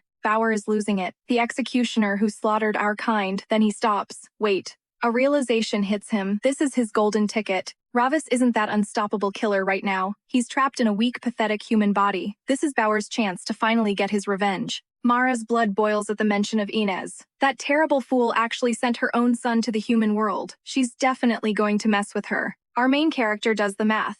With his current strength, taking on all three at once is a suicide mission. Especially since Bauer could stab him in the back any second. He decides to play it cool, and orders the idiot Bauer to get lost. Bauer snaps. You think you're still the big bad Ravis from the demon world? He's ready to end our boy right here and now. That's enough, the main character roars. If Bauer doesn't want to die today, he better start running. Bauer actually flinches, terrified. Ravus isn't done. He tells Bauer to spread the word to every demon hiding in the human world. Tell them that Ravus has arrived. The Lord of Blood is back. They better stay quiet and keep their heads down unless they're looking for a one-way ticket to the afterlife. Bauer is losing his mind. Magic. In a human body? How is that even possible? He sprints away, cursing under his breath. The main character turns to the old lady. Listen, Grandma. If you want to stay young, you gotta endure the pain. Stealing other people's bodies is just lazy. Mara is livid. Grandma, she can't believe this brat's audacity. She starts coughing up blood, making Hansu rush to her side in a panic. He tells her not to push it, but she just wipes the blood away with a twisted grin. She's too curious to stop now. She wants to see Ines's face when her own children tear Ravus limb from limb. Talk about a toxic family dynamic. Ravis just smirks right back. I'm curious too. What face will you make when your kids end up dead at the hands of the man you've always envied? That was the final straw. Mara orders the twins, Hansu and Hanyang, to bring her that insolent brat's tongue. Hansu doesn't hesitate, manifesting a brutal chain mace. Consider it done, Mom. Just sit back and watch. Hanyang draws her sword, her mana flaring up. Hansu tells his sister to back off, thinking he can handle this solo. He thinks his weapon is enough to shut Ravis up for good. He swings with everything he's got, but our boy dodges like it's nothing. Hanyoung isn't waiting around swinging her blade and telling her brother to move. Hansu just snaps at her to get out of his way. Total chaos. They're arguing mid-fight with Hanyoung, telling him to shut his mouth and watch his own back. The main character realizes they have zero chemistry. They're so busy fighting each other they might just save him the trouble of killing them. Hansu screams in frustration. His sister almost took his head off. Ravis realizes their attacks are just getting in each other's way. Hansu is way too cocky, and Hanyoung is just plain cynical. They are the absolute perfect targets to play against one another. He blocks Hanyoung's blade and redirects it, forcing her sword to slam right into her brother's mace. Talk about using their own weight against them. Hansu is tilting. Again with this. Our boy swings his sword, realizing that even if they are half-breeds, their raw power is legit. What kind of messed up experiments did Mara do to these two? Hansu swings again, screaming for Hanyoung to move so he can rip that tongue out. He lunges at the main character with pure rage. Hanyoung doesn't miss a beat, adding that she'll be the one taking his head. Our boy tries to weave through the chaos, but he's taking hits. Hanyoung is shocked he even managed to dodge that last strike. Hansu swings his massive weapon one more time, taunting Ravis. You almost died there, Lord Ravis. Better stay on your toes. He's got to end this right now. The twins closed in like a pair of predators, mana flaring wildly as Hanyoung screamed for his blood. Ravis kicked off, putting some distance between them. He was running low on juice, and taking on both of these monsters at once. That was a death sentence. Time for a little psychological warfare, even if it's risky. He dropped a comment about the big sister being the real muscle of the duo, and man, Hansu did not take that well. Sister? Who's the sister? Hansu snapped, claiming he was born 18 minutes earlier. He was ready to end Ravis right then and there, while our boy just smirked. Hook, line, and sinker. As the weapons started flying, Hanyoung just rolled her eyes in pure annoyance. Why would this moron pick a close-quarters fight? Talk about a rookie Zip it! Hansu barked at her. He was already planning how to hand-deliver this guy's corpse to his mother. Ravis. He just stayed cool. Okay, let's see you try. The air turned into a blur of steel as the strikes got more vicious. But Ravis was exactly where he needed to be. In one fluid motion, his blade hissed just inches over Hansu's scalp.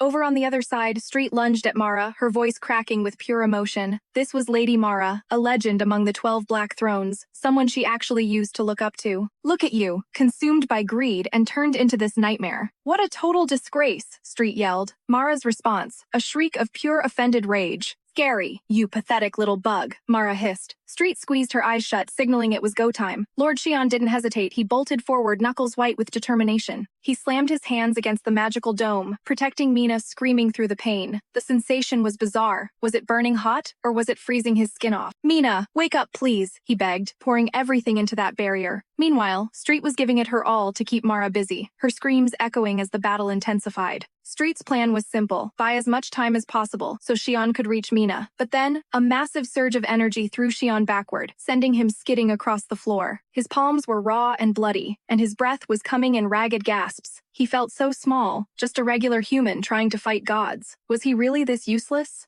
No, giving up wasn't an option. Not today. Xian hauled himself up and threw another punch at the dome. Mina, we're not leaving you behind. He slammed his fist into the energy shield again. Right then, Mara's tentacles whipped out, slamming into Street with bone-shattering force. Maybe it's time I stopped playing around with this little demon game, Mara mocked. Street grimaced, realizing that even with a decaying body, this woman was on a completely different level. This was the raw power of the 12 Black Thrones. Mara lashed out again, shouting with a twisted sense of curiosity as she dominated the fight. Did Street really think she was an easy target just because of her current state? Wrong. The impact sent Street flying, crashing into the wall with a sickening thud. Everything hurt. Mara leaned in close, ordering her to watch the exact moment this human worm was erased from existence. Street's scream echoed through the hall. No! Master Xian, run. Just get out of here. But Xian caught a glimpse of something moving in the shadows, and for a second he hesitated. Suddenly, thick, disgusting slime pinned him to the ground. Xian thrashed around, but Mara just told him to sit tight. Why? Because he was nothing more than a living battery to her now. He tried to move, but his muscles were completely locked up. His body just wasn't listening.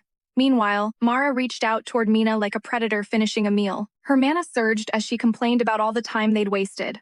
With a series of rapid-fire seals, she let out a piercing, unholy shriek. By the blade that severs the soul, by the moon's eternal vow, I cast aside this decaying meat and let greed incinerate these veins. Shatter the gates of the heart, turn existence on its head, let the deep darkness heed my command. Done. Mina's eyes snapped open, glowing with a terrifying purple light. Ravis saw it and lost it. This was a total nightmare. He funneled every drop of mana into his blade. He charged at the twins with everything he had. Hanyoung screamed for him to stay back, while Hansu just growled in pure annoyance. "I'm taking him out first," Hansu yelled. But out of nowhere, glowing energy threads whipped around him, cinching tight and locking his body in place. What the before? He could finish some kind of magical tape slapped over his mouth, and he hit the deck hard, muffled protests dying in his throat. He tried to struggle, but Jay just leaned over and put a finger to her lips. "Shh. Be a good boy." She looked him up and down with a mischievous glint. "Is it really okay for us to tease Ravis's brother like this?" she teased. But back at the ritual, the horror was peaking. Mara's essence was flowing directly into Mina. The transfer was complete. Mara's old form was gone, and she began to cackle from within her new host. Finally. Absolute perfection. She stood over Yunju's corpse, admiring her new vibrant reflection. A fresh start in a fresh body. Perfection. She flexed her new fingers, reveling in the sensation. "This is what it feels like to be alive. I'm going to enjoy this beauty forever." Xion and Street were screaming in pure horror as they watched their friend disappear. Meanwhile, Hanyang lunged at Ravis again, snapping, "Focus. Why are you looking over there?" "This is a disaster." Ravis gritted his teeth. He was too late. The worst had happened. But then there's Jay peeking from the corner like she's watching a rom-com. "Oh my God, Ravis's brother." Those lips, she whispered, blushing like a schoolgirl. "Even his new look is just, wow." Ravis reached out, desperate to change the outcome, while the girl nearby tried to slap herself back to reality. "Focus, girl. Get it together." "Beltia, your brother is in serious trouble," she told herself. But if she stepped in, Ravis's brother would see her. And that thought alone was enough to make her heart explode. She couldn't just stand there and watch, right? She had to do something. Meanwhile, Hansu was trying to inch his way out of the chaos unnoticed. Hanyang finally spotted him. "Hansu, what the hell happened to you?" But Ravis wasn't waiting for an answer. This was his chance. He swung his blade with everything he had. He slammed into her, and she screamed out for her mom. Mara, now in Mina's body, glanced over. "Hansu, what's with that pathetic look on your face?" She pried his mouth open, and he started yelling about where that idiot disappeared to. Suddenly, he just bolted. Mara actually chuckled at the sight. "Seems we've got a little rat in the building," she smirked. Hansu crawled over, asking if the ritual actually worked. Mara just spread her arms, showing off her new form. "Well, do I look beautiful?" Hansu could— "Yeah, Mom. That thing. It's definitely not her anymore," Xion muttered, his voice trembling as he faced the nightmare. "Mina's body. It's been hijacked." Street's scream pierced the air. "Is it game over?" "Wait, Lord Ravis, we still have a shot. Mina's soul is still fighting. It hasn't faded yet." The main character whipped around, eyes wide. What Street pointed up. "Look, it's a moonless night. Tonight, with the moon completely gone, the veil between the human world and the demon realm is paper thin. Contracts and souls, they're totally unstable right now. Until dawn breaks, this twisted Mara ritual is far from finished. Lady Mina's soul is holding on." Suddenly, Mina let out a gut-wrenching shriek. "Brother Minho, my body. It's moving on its own. Let him save her." Ravis locked his gaze on her, his mind racing. Was that actually a flicker of Mina's soul? Mara just burst out laughing, purely sinister. How hilarious does she really think she can pass for the real Mina? The main character was fuming. How dare she mock him like that? Mara turned to her pawns. "Hanyang, Hansu, she's exhausted. Why don't we just end them all right now?" Hansu's reply was instant. "On it, Mom." They were going for the kill, planning to wipe out our hero before hunting down that rat in the shadows. But the main character, he wasn't going down without a fight. He couldn't believe it. Forced to endure this humiliation against some pathetic half-breeds, it was an absolute insult to his power. "Were you all waiting for me?" Mara purred. "I think it's time I grabbed a snack to recharge my batteries." Street's face twisted in disgust as Mara literally licked her lips. "So, who's first on the menu?" Xion was paralyzed with fear, but Mara's attention shifted. Something round was sitting on the floor. She tilted her head, confused. Suddenly, boom! A miniature version of the main character erupted from the object, blinding mana exploding everywhere. Mara shrieked, "What the hell is that?" "No way." The main character couldn't believe his eyes. Mara gagged, covering her face as a revolting stench hit her like a truck. In that chaos, a shadow blurred toward Street, ripping the spikes right out of the wall. Street let out an agonizing scream. Ignoring the pain, a girl shoved a weird-looking weapon into Xion's hands. "Use this now." Street's jaw hit the floor. It was Jae-hee. She quickly freed Xion, handing him the heavy gear. "Help these guys," she urged. Xion backed away, totally spooked, staring at the gun like it was a live snake. Street's eyes widened. "Wait, isn't that a weapon forged from pure demonic energy? How did Jae-hee even get her hands on that?" Xion was spiraling. He gripped the gun, his mind a mess of questions. Why was she giving this to him? Suddenly, the gun flared with dark energy surging through his entire body. Xion let out a blood-curdling scream. Something was horribly wrong. His heart was hammering against his ribs. His mind felt like it was exploding, and he couldn't breathe. Mara caught sight of the bomb and gasped. "Where did that come from? What kind of insane stunt are they pulling?"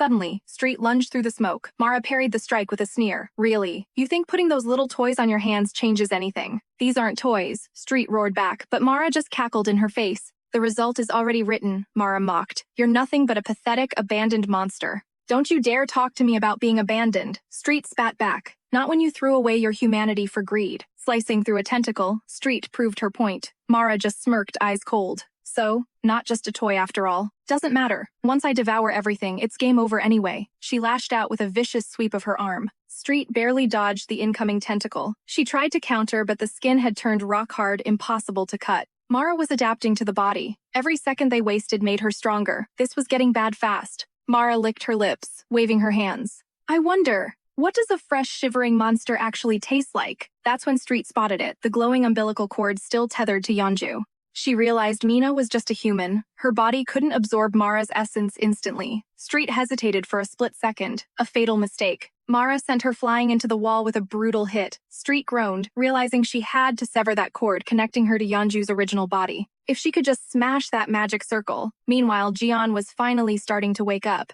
His breath hitched as he stared at the gun. What was he supposed to do with this thing? He looked at the dome, saw the umbilical cord, and then locked his eyes on Mara. Yeonju's body is still linked to those tentacles, he realized. She hasn't fully possessed Mina yet. She still needs that magic circle. As long as the transfer isn't finished, the original body is vulnerable. We still have a fighting chance. He had to destroy it. Suddenly, his vision shifted. He started seeing the actual geometric skeleton of the magic circle. It wasn't magic to him anymore. It was pure geometry. He lunged for the control panel, his mind translating shapes into complex formulas. At the end of the day, a magic circle is just a structure built on numbers. And he knew exactly how to break the code. He's desperately maintaining the link between Yeonju and Mina's bodies. Now he just needs to crack the circle's equation and find that one weak spot. Calculations fly as he taps the panel. He's deep in the barrier formula, a complex cubic polynomial, sitting right at the center of the magic. The mana flow follows a twisted-shaped curve. The seal's heart is hidden at the extreme point, meaning he's got to differentiate the whole thing on the fly. Street watches him work, her mind racing. Is he actually hacking a magic circle? Since when did magic become a computer code for Xion to crack? Thanks to Jinhee's weapon, Xion's analyzing magic like a pro.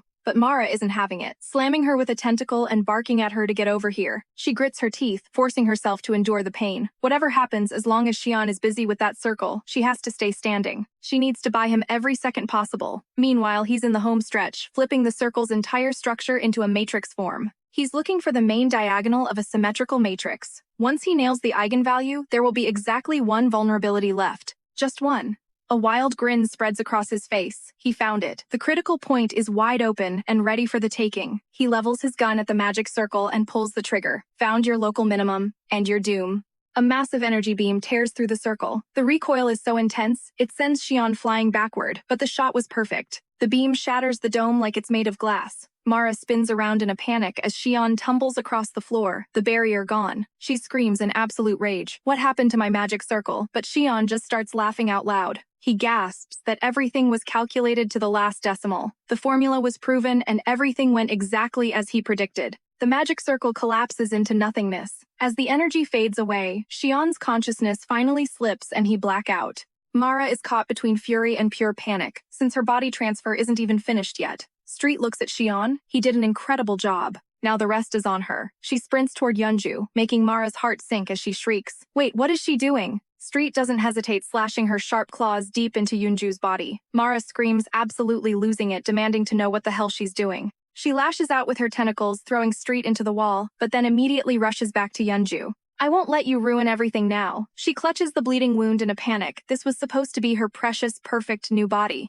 She refuses to lose even a single piece of flesh. Street struggles to get back up, mocking her. Greed grows like a tree, she wheezes. But eventually it snaps under its own weight. Dirt is always going to stick to a fragment like you. Mara, beyond livid, calls her a worthless insect. She promises to gnaw Street's flesh right off her bones for this. Street just smirks. Both you and your greed are about to burn away. She looks over at Lord Ravis. Right, big guy. There he was, standing right behind Mara and holding her children. Hansu looks at his mother and mumbles a quiet apology. That idiot absorbed the red smoke, and suddenly he's 10 times stronger. Mara is terrified this shouldn't be happening. She remembers the bomb and realizes that smoke was the catalyst. Meanwhile, Jae-hee is hiding behind a pillar with a devious smile. She's glad she swiped that blood from Ravis's body. She wanted to keep it as a souvenir forever, but she didn't have a choice. Ravus's new body has a special demon bloodstone inside. If he absorbs blood from his original self, he can reclaim his old power. Consider this a gift, she thinks. Now go ahead and rage like you used to. A single horn sprouts from his head as he breathes out. It's been a long time since I felt this light, he mutters. Mara curses her useless children for not being able to handle one guy. She cuts the umbilical cords, flooding them with power. That energy surged straight into her kids, supercharging them instantly. Boom! They ripped right out of Ravus's clutches. Hansu lashed out with a chain, shouting a quick thanks to Mom. He's done playing. Hanyoung unsheathed her twin blades and charged. They strike together, but Ravus blocks them with effortless grace. Then Mara joins the attack herself. Her tentacles lash out as she screams. You call yourself a prince of the demon world, yet you die for a human. She isn't even your real sister. He parries the blow with a smile. You want to know why? It's because the cake was delicious. She has no idea what he's talking about. He explains that the cake his sister fed him wasn't just a human snack, it was a taste of heaven. Hansu shouts that he's talking complete nonsense. You're a demon. Why are you talking about heaven? He draws his sword and asks a simple question. Have you two ever fed each other cake? Hanyoung screams that he's insane. I would have thrown cake in his face, but then slash! He cuts her throat, blood splattering everywhere. He licks his lips as his eyes go wide. Suddenly, a memory from their childhood flashes before them. Back when they were just kids, they tried everything to earn Mara's favor. Hanyoung approached her, showing off her perfect test results. Hansu had just finished all the cleaning, complaining that he was hungry. They just wanted her to notice them. But Mara was only ever irritated. You annoying little bugs, she'd snap. If you're hungry, then just deal with it. She downed the water and stormed out, spitting one last insult about how worthless they were, left them completely crushed. Grades cleaning didn't matter. Nothing earned them a scrap of affection. Then, a trip to a local cafe changed everything. A gorgeous girl was at the next table getting all the attention. Mara watched her eyes burning with pure ugly envy. She scoffed, basically telling her own kids that they were the reason no men approached her. Talk about toxic. Seeing that girl's smile just set her off. Look at that fake grin, she muttered. It was driving her insane. She whispered more poison to Hanyoung, and suddenly, a light bulb went off. Hanyoung bolted straight for the girl. A calculated trip. Bam! She slammed into her, drenching her in coffee. The girl snapped, swearing like a sailor. Mara rushed over, playing the worried mom act. But the girl was fuming. Her expensive clothes were totally ruined. Apologizing with a fake smile, Mara dragged Hanyoung away, promising to buy a replacement. Once outside, she grinned. She pulled Hanyoung into a hug, beaming. So smart, she cooed. Did you see her face? Pure satisfaction. Seeing that beauty soaked was the highlight of her day. And for Hanyoung, it was the first time she'd ever been praised. Hansu wasn't about to be left out. He practically begged for a chance to prove himself next time. That's when it clicked for Hanyoung. If you hurt the people mom hates, you get love. It was that simple. Violence became their love language. Beat the people she doesn't like. You become her favorite. No doubt about it. She stained her hands with blood just for a hug, eagerly asking if she could take down 2 targets next time. Of course you can, her mother whispered, holding her tight. Just kill who she points at and you're loved. Seeing these memories, our main character just chuckled. Raised them well, didn't you? Hanyoung lunged at him, screaming bloody murder. Hansu was right behind her, shouting that he'd be the one to end him first. The competition was real. Kill him already, their mother screamed. Get this trash out of my sight. Meanwhile, our warrior just gripped his sword. This is what demons really look like, he thought. Then shink, he swung, taking Hansu's arm clean off in one go. He turned to Mara with a chilling smile. He was finally acknowledging her. She was worthy of being ended by his hand. That look, it terrified her. He looked like a literal beast of the battlefield. Hansu collapsed, clutching his stump and screaming. His sister just called him a moron for being careless. She charged the protagonist, but he shattered her blade with a single strike. He's your brother, right? Not worried, the warrior taunted. Hansu was absolutely livid, his face twisting in rage. He screamed at her, calling her a fool. This is all your fault, he yelled. You should have handled this. She went to fire back, but he cut her off. Kill him. Do it now, or I'll finish you myself. Talk about sibling rivalry. Gritting her teeth, she faced the warrior. He just smirked, swinging his sword and telling these fools to keep the show going. Reality hit Hanyoung like a truck. She couldn't block it. So, she grabbed her own brother and used him as a human shield. The blade tore through him, a massive diagonal gash from his shoulder down to his side. Brutal. He hit the ground, wailing in pure agony, as blood started pooling everywhere. It was a total bloodbath. Panicked, he cried out for his mother. But Mara, she just scoffed, calling him a piece of useless trash. Drop the brat and fight, she ordered Hanyoung. Their blades collided again, sparks flying in the chaos. Hansu felt his life slipping away. On the floor, bleeding out, he begged his mother not to leave him behind. Then, silence. Eyes closed. Mara didn't blink. She just lashed out with tentacles to back up Hanyoung. Kill him! End this useless struggle, she shrieked. Our boy just swatted the tentacles aside. One down, one to go. But Mara's possession was almost complete. If he didn't move fast, the girl's soul would be gone forever. He wasn't sure if this body could take it, but he had to gamble. It was now or never. He caught her blade with his bare hand, blood dripping, and yanked her close, forcing her head back. Exposing her throat, he sank his teeth in. She screamed as he drained her blood. Mara watched her confidence completely evaporating. Confused and terrified, she watched as Han Young slumped over unconscious. The warrior, he was just getting started. He was absorbing the blood to push this body to its absolute limit, an instant massive power spike. He lunged for Mara. She panicked, throwing every tentacle she had at him. "Stay back! Get away from me!" He sliced through them like paper. Every step he took closer made her heart race with pure, unadulterated terror. She unleashed a wall of tentacles, screaming, "Why won't you just die?" He swung his sword with everything he had left. He cleared the path, but he could feel it. His body was screaming. One more push and it might just fall apart. The pain was unreal, like his body was being shredded to pieces. But this was exactly what he was waiting for. In one explosive burst, he ripped through those disgusting tentacles. He lunged for her backblade, flashing as he severed the umbilical cord in a single strike. Mara shrieked in pure agony. "Are you really gonna throw it all away now?" No mercy. Ravi lunged forward, his hands locking around her throat like a vice before slamming her into the cold stone floor. Her screams were blood-curdling, begging for air, but Ravi didn't flinch. He just took a jagged breath and whispered that it was finally over. That toxic existence was finally ending. "I can't die like this," she howled. "Not by the hands of a loser like you." He gave her one final out. Leave Mina's body right now, and maybe, just maybe, he'd let her live. She froze, eyes wide with disbelief. "You serious?" she gasped. He nodded, swearing it on the ultimate prize, the honor of his father, the legendary Demon King himself. She smirked. This moron was actually scared. He thought if she didn't bail, she'd take the host body down with her in a massive explosion. A twisted grin spread across her face. Sure, losing this host sucked, but survival, that was the only thing that mattered. So she told him. The Demon King's blood doesn't lie, does it? She challenged him to put his money where his mouth was and drop the sword already. If he disarmed, she'd walk. Honestly, she had no other choice. Slowly, the blood sword in his grip crumbled into nothingness. He stepped back, ordering her to get out. She put on a show of struggle, acting like she was leaving before a wicked smirk flashed across her lips. Boom! She lunged straight out of Minha's mouth, screaming, "You absolute moron!" But guess what? He was counting on it. His hand shifted, turning full-on demon as he snatched Mara mid-air. She gasped in shock, and he just scoffed. "Aren't you supposed to be a dark baron? How'd you fall for that so easily?" he mocked. Truth was, he had zero clue how to force her out. He just needed her to jump. Realizing she'd been played, she went ballistic. "What about your father?" she shrieked.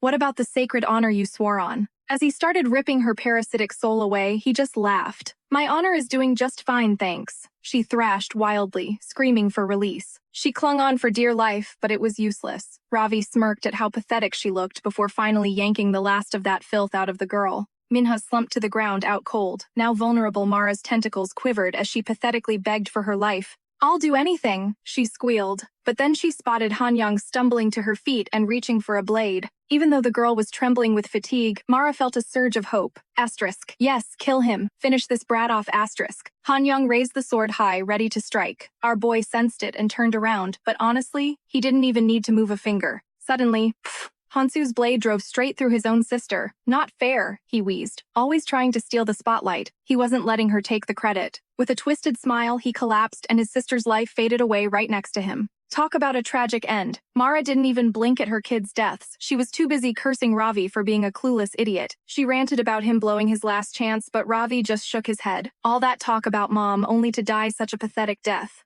Desperate, Mara started groveling again. She promised to leave Minha alone. She'd just find some other poor soul to haunt. "Your mother and I were basically sisters," she pleaded. Ravi wasn't buying it for a second. "I'm serious. Just ask her." She kept yapping about how well she treated his mom, but Street just looked on in disgust. Her kids were dead and she only cared about herself. "Were you even a mother to them?" Street asked. Mara's response, "I can always make more." Absolutely cold-blooded. She tried to keep bargaining, but Ravi had heard enough. He sliced her last tentacle clean off, leaving her wheezing as her head hit the floor. "And here I thought the Dark Barons actually meant something," Ravi muttered. Mara tried to fire back a retort, but only a pathetic rasp escaped her throat. Asterisk. How dare he times, she thought. Asterisk. How could Inez's brat humiliate Emmy like this? Asterisk. She was determined to kill him, but time ran out. Ravi brought his boot down, crushing her head into a disgusting pile of goo. As the slime oozed across the floor, Mara's dark essence flared up, surging directly into his eye. He could feel the raw power nourishing him. Finally, a moment of peace. He took a long breath, thinking it was over at last, as Street walked over to join him. You actually did it, Street noted. Ravi stared at his demonized hand. After all, killing a Black Baron was no small feat. The energy was vibrating under his skin. He pulled out a handkerchief, pressing it to his face with a look of pure annoyance. God, the smell in here is absolutely revolting, he grumbled. What a complete waste of my afternoon. Street glanced at the fallen twins, wondering. If Mara hadn't ruined everything, could they have actually been a happy family? Who knows, Ravi replied. Demon parents or not, greed usually kills people long before anything else does. Behind a pillar, Jahi was watching with a sneaky grin. Everything went according to plan. Time for her to make a quiet exit. I see you, Ravi called out, making her jump and scramble to hide. Don't bother, just come out already. She poked her head out, asking if he could just pretend she wasn't there. He just sighed, rubbing his temples. Beltia. Seriously, Street's jaw dropped. Beltia, as in the legendary weaponsmith from the demon realm. This girl was basically living history. The pampered youngest daughter of the Murtano clan was used to getting whatever she wanted, and there she was, Lady Beltia herself. We're talking about a weaponry prodigy who only shows up once every 3,000 years. Ravis was less than impressed, demanding to know why she was tagging along. She popped out from her hiding spot with a smirk, claiming Bonby told her she was a gift for Lord Ravis. Yeah, talk about awkward. Mission Surprise was a total success, so she decided her work there was done. She literally yeeted herself out the window and vanished into thin air. He just stared after her, completely stunned. In his head, he's thinking she's easily the most flighty and arrogant noble girl he's ever had the misfortune of meeting. Everyone knew her as Ravis's personal stalker, but man, her face was a dead ringer for Jin Jae-hee. He gritted his teeth, pure irritation boiling over. Seriously, what is the deal? That idiot Bonby probably shoved Beltia's soul right into Jin Jae-hee's body like it was nothing. This whole situation was becoming a massive headache. He cursed under his breath, swearing that once they finally made it back to the demon realm, he'd hand Bonby over to her on a silver platter. She could boss that guy around however she wanted. She looked shocked, like she couldn't believe her luck. She tried to act modest for a second, asking how long she'd have him for. He didn't even blink. Forever.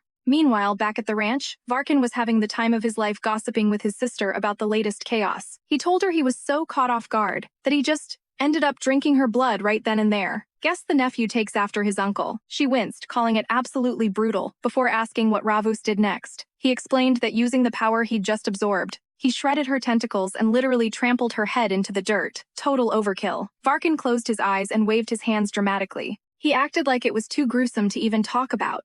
But she just smiled, whispering that she felt so sorry for poor, pathetic Mara. Varkin didn't buy the act for a second. If you're happy, just react normally instead of letting your lip twitch like that, sis. She snapped back, claiming she wasn't happy at all. She wanted him to stop using Ravus as a pawn in his little games. They already took out Mara after all. Enough was enough. Between her useless son in the human world and all this drama, she hasn't had a single day of peace and quiet. He shifted gears, noting that the tea they were sipping was a rare delicacy sent over by the Reuter family. Top-tier stuff. She'd been drinking it calmly until that moment. She took another sip and told him flat out the tea and the family business had zero to do with each other. Just a joke, he said, trying to lighten the mood. Now that Ravus can tap into his true power, she really didn't have anything to worry about. He told her to just relax and finish the tea, but she wasn't having it. She shot him a suspicious look and brought up Bonby. And Gamad here. What were those three scheming behind her back? Varkin immediately started sweating, swearing up and down to her. He swore the great demon king was completely in the dark. But she pushed further. Did he really think Bonby could plant the bloodstone in Ravus without the king knowing? Suddenly her eyes went wide as the realization hit her like a truck. She jumped up, practically screaming.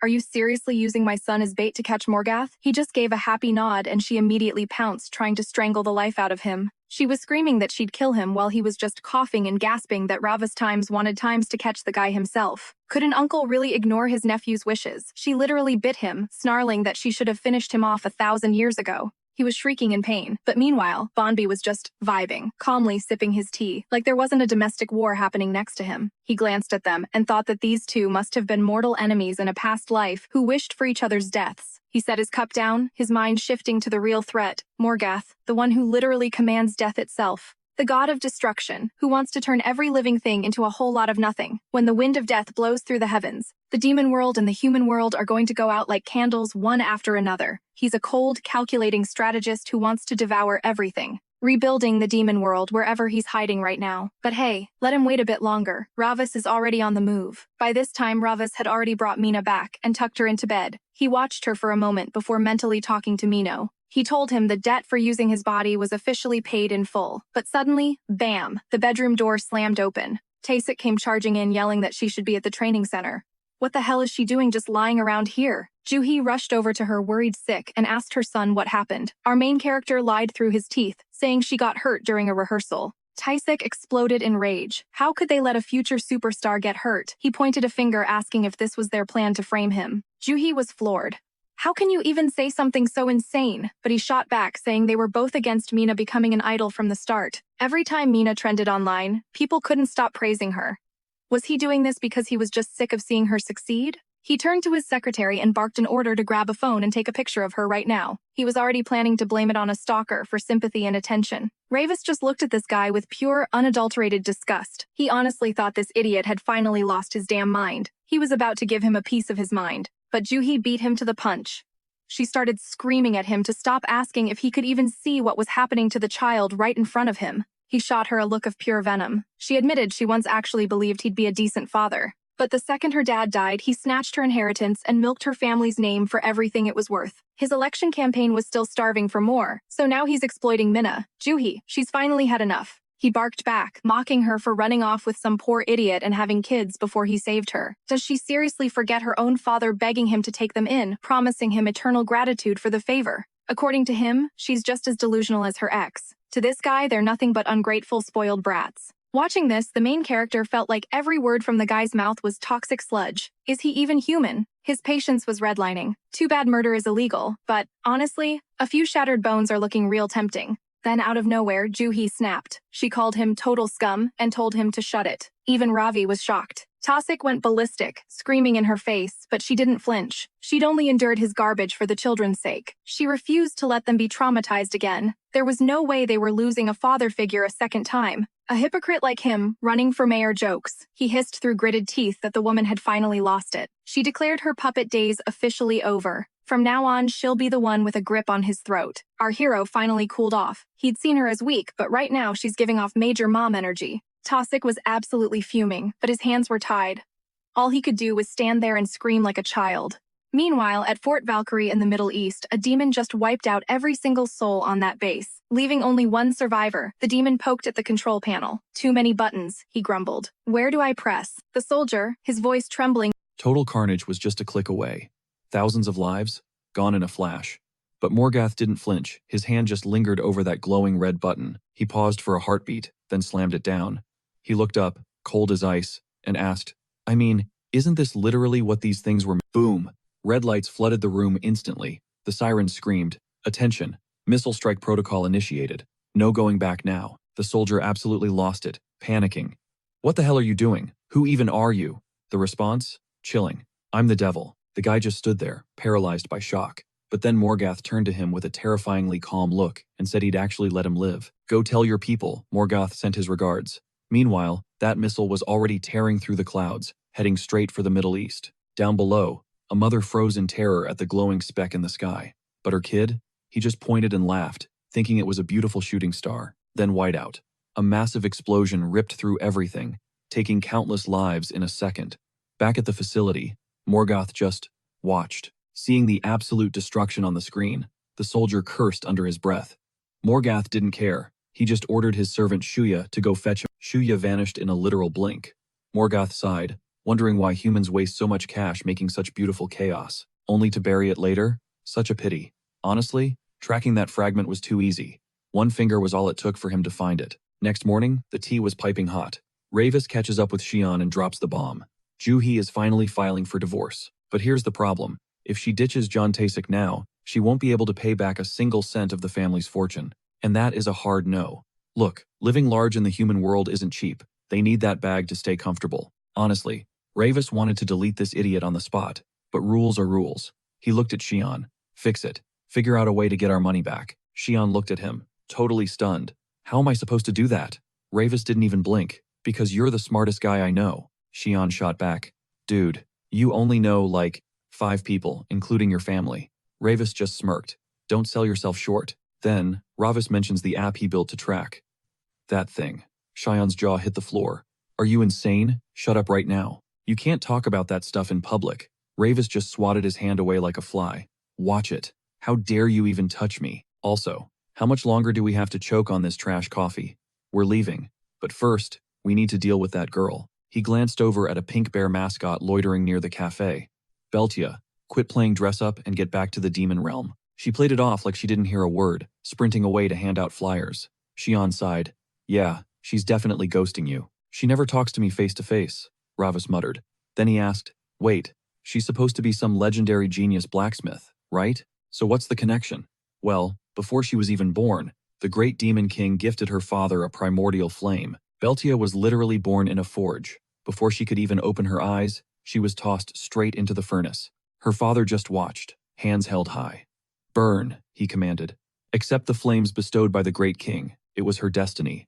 The fire licked her skin, consuming her flesh until her entire world turned a blinding, hellish crimson. It was pure, agonizing heat. Years later, they stood before the king. Her father bowed low. Your Majesty, the promised masterpiece is complete. Behold, the maw of Cocytus. It feeds on the lies of traitors and spits back a punishment of frozen, icy death. This isn't just a weapon, it's pure suffering turned into art.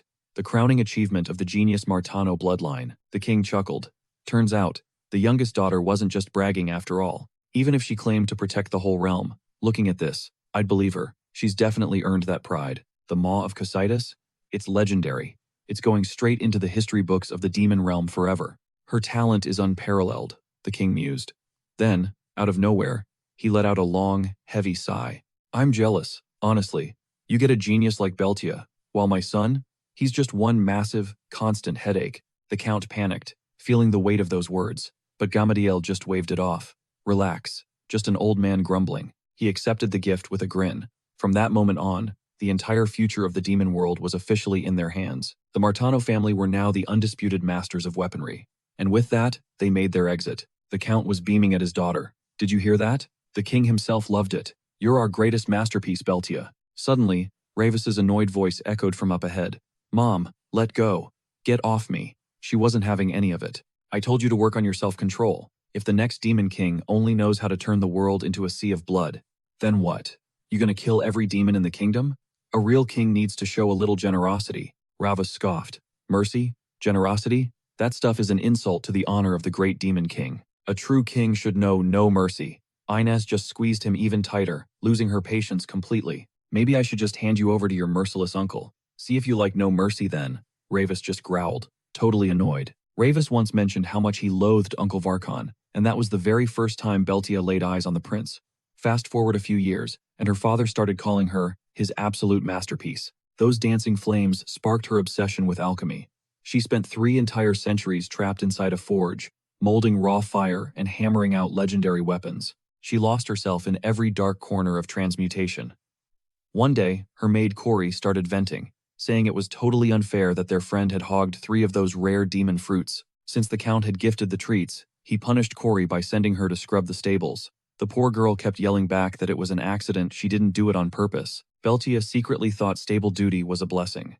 If she hadn't done it, Lord Tenton would have literally strung her up from the rafters as punishment. Cori just pouted, insisting that eating only 2 out of the 4 would have been the polite thing to do. To keep the peace, Beltia offered to give up her own share. That sounded fair, right?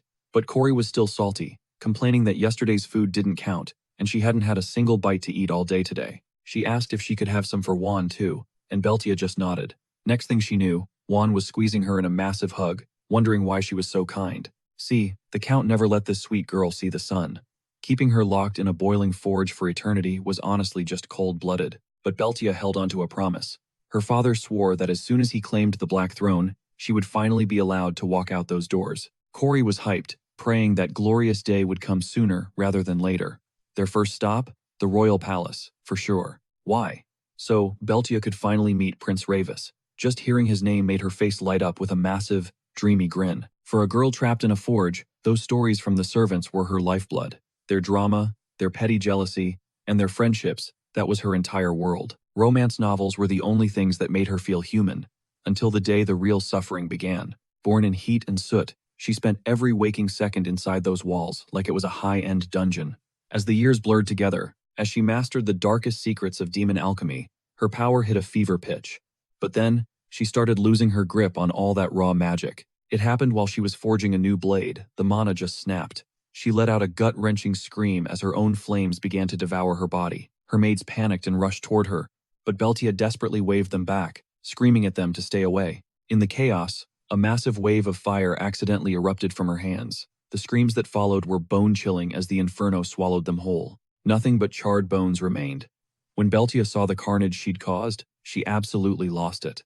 Time started dragging on like molten slag. The temperature just kept rising. Those relentless flames roared even louder, melting the last remains of her only friends into nothingness. She fell to her knees and just screamed at the ceiling. From that day on, every demon who valued their life stayed far away from her cursed forge. Eventually, the Count showed his face. He told her straight up that she had officially become the living embodiment of fire. Beltia couldn't take it anymore. She begged him to let her leave this hellhole. He blew a fuse immediately.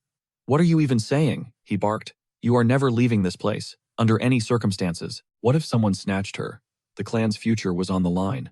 They had finally secured a spot among the elite 12 Black Barons. He asked if she really wanted more innocent demons like Cory and Juan to die because of her. Talk about a low blow. She physically recoiled at the mention of them and gave in. She promised him she would never set foot outside again, no matter what. The Count just smirked, totally satisfied with her reaction. And just like that, Beltia was completely isolated. Decades turned into a total blur. Her only link to the living world? A few scrolls left at her doorstep. Her memories? Nothing but a pile of rusted scrap metal. The meaning of her life was fading into ash, until one stormy night changed everything. Ravis and his buddy Banbei decided to sneak into the forge. Banbei was in his usual mood, miserable and swearing. He kept asking why he even followed Ravis into this rain-soaked mess. He was soaked to the bone, but Ravis just told him to quit whining. After all, the future Great Demon King needs a weapon that actually fits his vibe. But his father is still being stubborn, saying he's not ready for legendary steel yet. What's he supposed to do? Word on the street is, if you just state your wish here, the resident alchemist makes it happen. Banbei asked what kind of sword he was actually looking for. He wanted the most perfect, flawless blade in existence. He ordered Banbei to stop slacking and find the alchemist as soon as possible. What was her name again? The two of them wandered deeper into the heat, completely missing Beltia standing right there. Beltia watched them, totally stunned. Banbei mentioned he had only heard rumors, but he was pretty sure her name was Beltia. Ever since this genius joined the Mortano family, famous for their torture devices, the clan has been sitting pretty on one of the 12 black thrones. So this girl is clearly on another level. I mean, they supply every weapon in the Demon Lord's castle right now. Banbei tried to crack a joke about Ravis being the only exception, but Ravis just snapped and told him to zip it. He didn't care about the cost, he just wanted to meet her. He was dying to see what kind of person this legendary alchemist actually was. He looked around, complaining about the insane heat and wondering where she was hiding. Meanwhile, Beltia just stood there, speechless. She stared at him, heart pounding. Was this really Prince Ravis? And were they actually here looking for her? The legendary genius of the Mortano family was standing right in front of them, biting her lip in total embarrassment. In her head, she was screaming, "Please, just look over here. There she is." The legendary alchemist is standing right in front of them. Our main character finally clocks her and demands to know who she is and how long she's been creeping in the shadows. He asks point blank if she's seen the genius alchemist nearby. Beltia freezes. She can't believe Prince Ravis is actually talking to her. Meanwhile, Banbei is losing his mind, begging Ravis to just get out of there. If they get caught, it's game over for both of them. He's stressing, trying to keep things low-key, even calling the prince by his real name just to get his attention. Like, is he even thinking straight? But it's too late. Beltia blushes, finds her voice, and drops the bombshell. "I'm the one you're looking for. I'm the alchemist." Banbei's jaw hits the floor. This tiny thing is a master alchemist? No way. I mean, if you believe the rumors, this person was supposed to be a nightmare. The story said the alchemist was a straight-up monster, a creature so terrifying that regular demons would literally burst into flames just by looking at him. Beltia is genuinely confused. Where do people even come up with this stuff? Our boy Ravis steps closer, sizing her up with a curious look. "So, you're just a little girl, huh? Guess you really can't trust the grapevine." He cuts to the chase. "If you're really the legend, Beltia, can you forge a sword for me?" She just stares at him, her brain going into overdrive. Her logic? Small means cute, and in her world, cute means beloved. She's convinced he's only calling her a little girl to hide the fact that he's totally head over heels for her. She immediately covers her mouth to hide her excitement, then shyly tells him that yeah, she can definitely make him that blade. Ravis is hyped. He wants to know the price, but her answer is intense. Since the materials need to be forged in the hottest flames, she tells him she needs his soul. Ravis pauses. Burn his soul? That's a pretty steep price for a piece of steel. He starts second-guessing if he even needs a new sword that badly. but she clarifies she doesn't want to destroy him. She just needs him to open up. She needs to see everything, his spirit, his mana, and the path he's destined to walk. He's skeptical. And how exactly are you going to see all that? Her plan? Simple. She's just going to watch him. She decides to stay by his side, observing the man who, for the first time in her life, looked at her with actual kindness. From that day on, she vows to use every ounce of her talent to create his masterpiece. She even finds the courage to finally step outside her forge. She conquers her anxiety all for him, showing up at every single one of his training sessions to study his every move. And man, she is loving the view. That sharp jawline, those collarbones, she's absolutely obsessed with every detail of his physique. This observation goes on for a long time. Ravis definitely suspects someone is stalking him, but he just lets it slide. Beltia pours her heart and soul into the craft.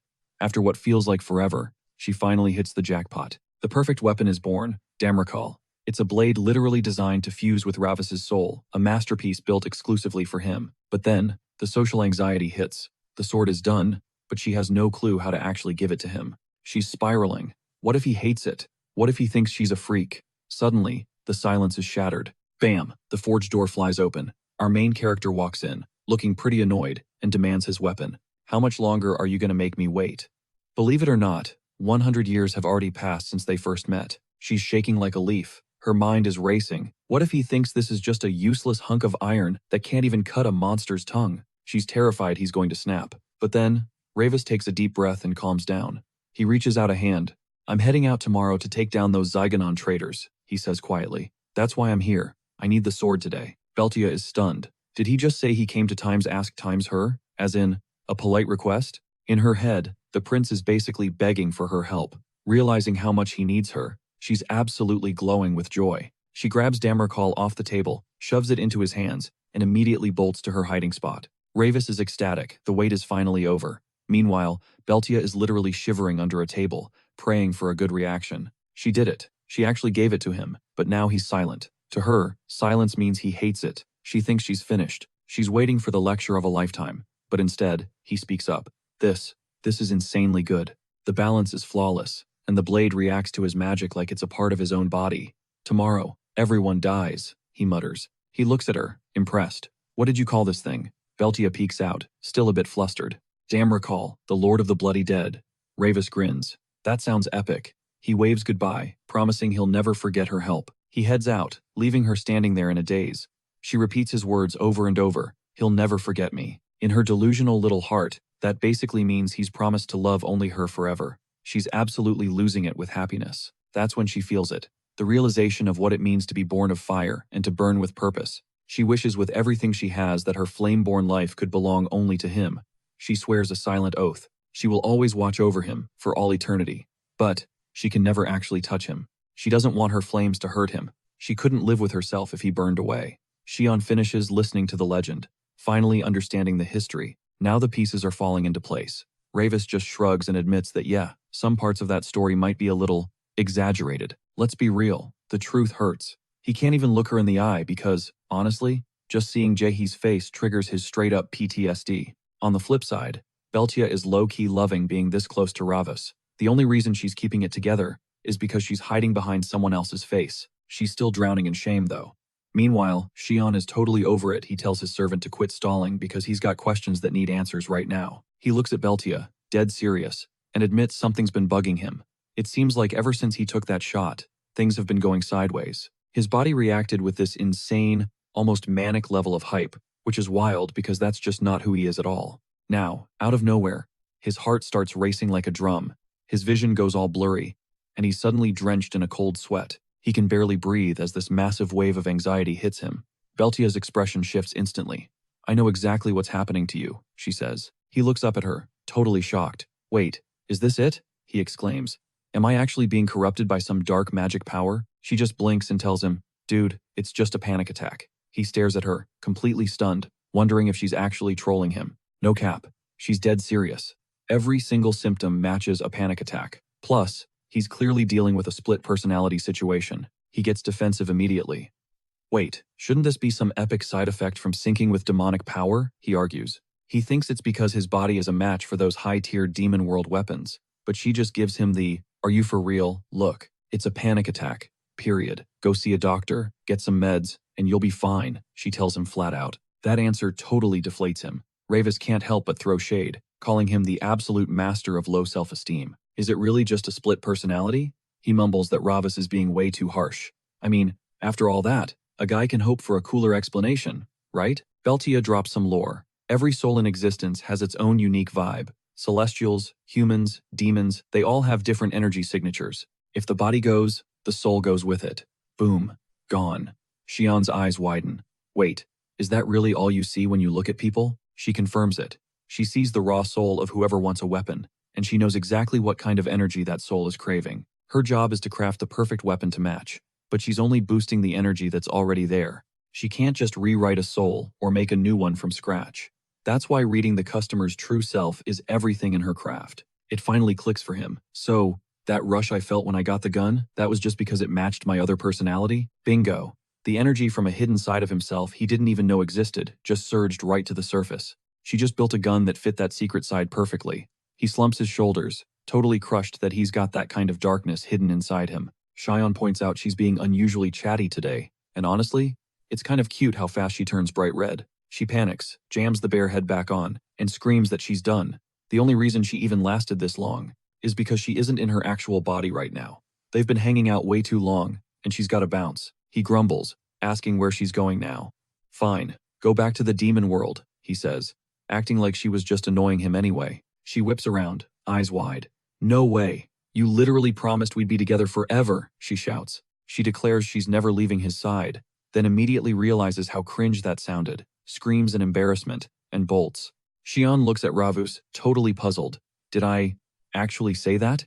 Ravus just scoffs. Don't talk nonsense. No way. He definitely didn't say that. He clicks his tongue, muttering that this whole mess is probably that idiot Banbei's fault. He glares at the sky and yells, I know you're up there, laughing at me. Show yourself, you coward. Then boom, Banbei is suddenly standing right behind him. I'm already here, bro, he says, giving everyone the shock of their lives. Xion jumps out of his skin. You're actually here?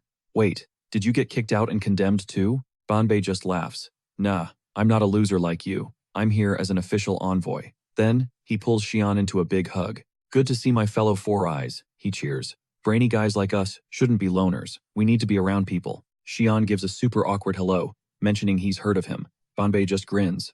A friend of a friend is a homie for life. Drop the formalities, man, he says. Ravis is absolutely fuming though. Friend, since when are we friends? You're a traitor, Ravis yells.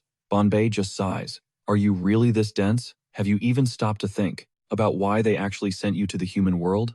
Ravis snaps back. Because I'm a sinner, obviously. And the bloodstone? Why give you that?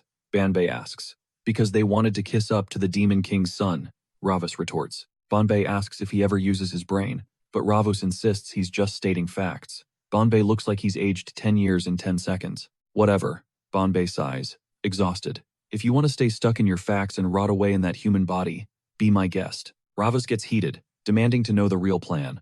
Banbei's tone shifts. You remember Morgath, right? The guy who's been locked up in the human world forever? Well, he's making his move. Ravus goes stone cold as Banbei drops the bomb. Morgath is starting the reverse creation of Serkal to wipe out the heavens, the human realm. Meanwhile, inside a smoky gambling den, a guy named Namuja was desperately pulling slot machine levers. Another loss. He loses his mind, slamming the machine in pure frustration, screaming about how he'd wasted 3 entire days on this hunk of junk. Give me my money right now, he yells. That's when Bauer steps in. Bauer tells him to get a grip. He tosses over a few coins, not much, but just enough to keep the game going for one more round. Namuja's mood shifts instantly. He doesn't know who this guy is, but promises that once he hits the big one, he'll pay him back double. He drops the coins, pulls the lever, and holds his breath. The reels start spinning, while he prays for a miracle. Bauer tries to say something important, but Namuja's eyes are glued to the machine. Then click. The reels finally stop. Heartbreak. He missed it by a hair, but the guy right next to him? Pure luck. He hits the jackpot instead. Namuja is literally fuming. He's about to snap his fingers and probably delete this guy, when Bauer drops a bombshell. Ravis is trapped in the human world. Namuja pauses, looks at him, and snaps. The slot machine explodes instantly, and the lucky neighbor's clothes burst into flames. Talk about a bad loser. Total chaos. Everyone's panicking and rushing to help the burning guy, while Namuja and Bauer just casually walk toward the exit. Namuja complains that the jackpot always goes to some random loser instead of him. Fine, he says. Spill it. Tell me more. Ravis is really stuck down there? Bauer confirms it with a smug grin, thinking his plan is working perfectly. After all, wasn't it his idea to make sure everyone knew Ravis was back? Mission accomplished. He reported the whole thing to Lord Namuja. Meanwhile, Banbei was busy breaking the news to Ravis. Basically, the big three conspired to dump him in the human realm to stop Morgath. But there's a catch. He's not in his real body. They locked his soul into this weak, squishy human shell to do their dirty work. Banbei points out that Ravis isn't exactly a full demon anymore anyway. He's been locked away for several hundred years, and his body has changed. He's basically a demon-human hybrid now. Xion chimes in, wondering if that means he can tap into demonic power whenever he wants. And what about human energy? That's exactly why they modified Ravis with a demonic bloodstone, the same tech Morgath used. Banbei pats Xion on the head like a proud teacher. Smart kid. He loves it when people catch on quick. Ravis is still confused. Why him? Banbei explains that in the entire demon world, he's the only one who can actually handle this mess. But here's the problem. If the literal offspring of the great demon king marched into the human world officially, it would give the guys in heaven a perfect reason to declare all-out war. So, they had to get sneaky. By stuffing him into a human body, they can play dumb. Hey, it wasn't us. He's just a human. Total loophole. Ravis is pissed. Why didn't you tell me this from the start? Banbei just laughs. Come on, he says. If I told you, would you have ever agreed to be a human? You would have thrown a massive tantrum. Ravis clenches his jaw. He hates it. But Banbei is right. He stays silent for a second, processing the insanity. So that's the deal? He's a modified prisoner sent to stop Morgoth, save humanity, and prevent a cosmic war? Exactly. If a demon army shows up, heaven attacks. No reinforcements are coming. He's on his own. Banbei's impressed Ravis actually understands the politics. He reminds him that even though he's the first test subject for the Bloodstone, their version is way better than Morgoth's. So, no big deal, right? Ravis isn't buying the trust me act. You expect me to just believe that? Banbei plays the friend card. Hey, it's me, your old buddy Banbei. He throws an arm around Xion, mentioning that Ravis already absorbed Mara's power and has a reliable friend to help him out. Xion immediately interrupts.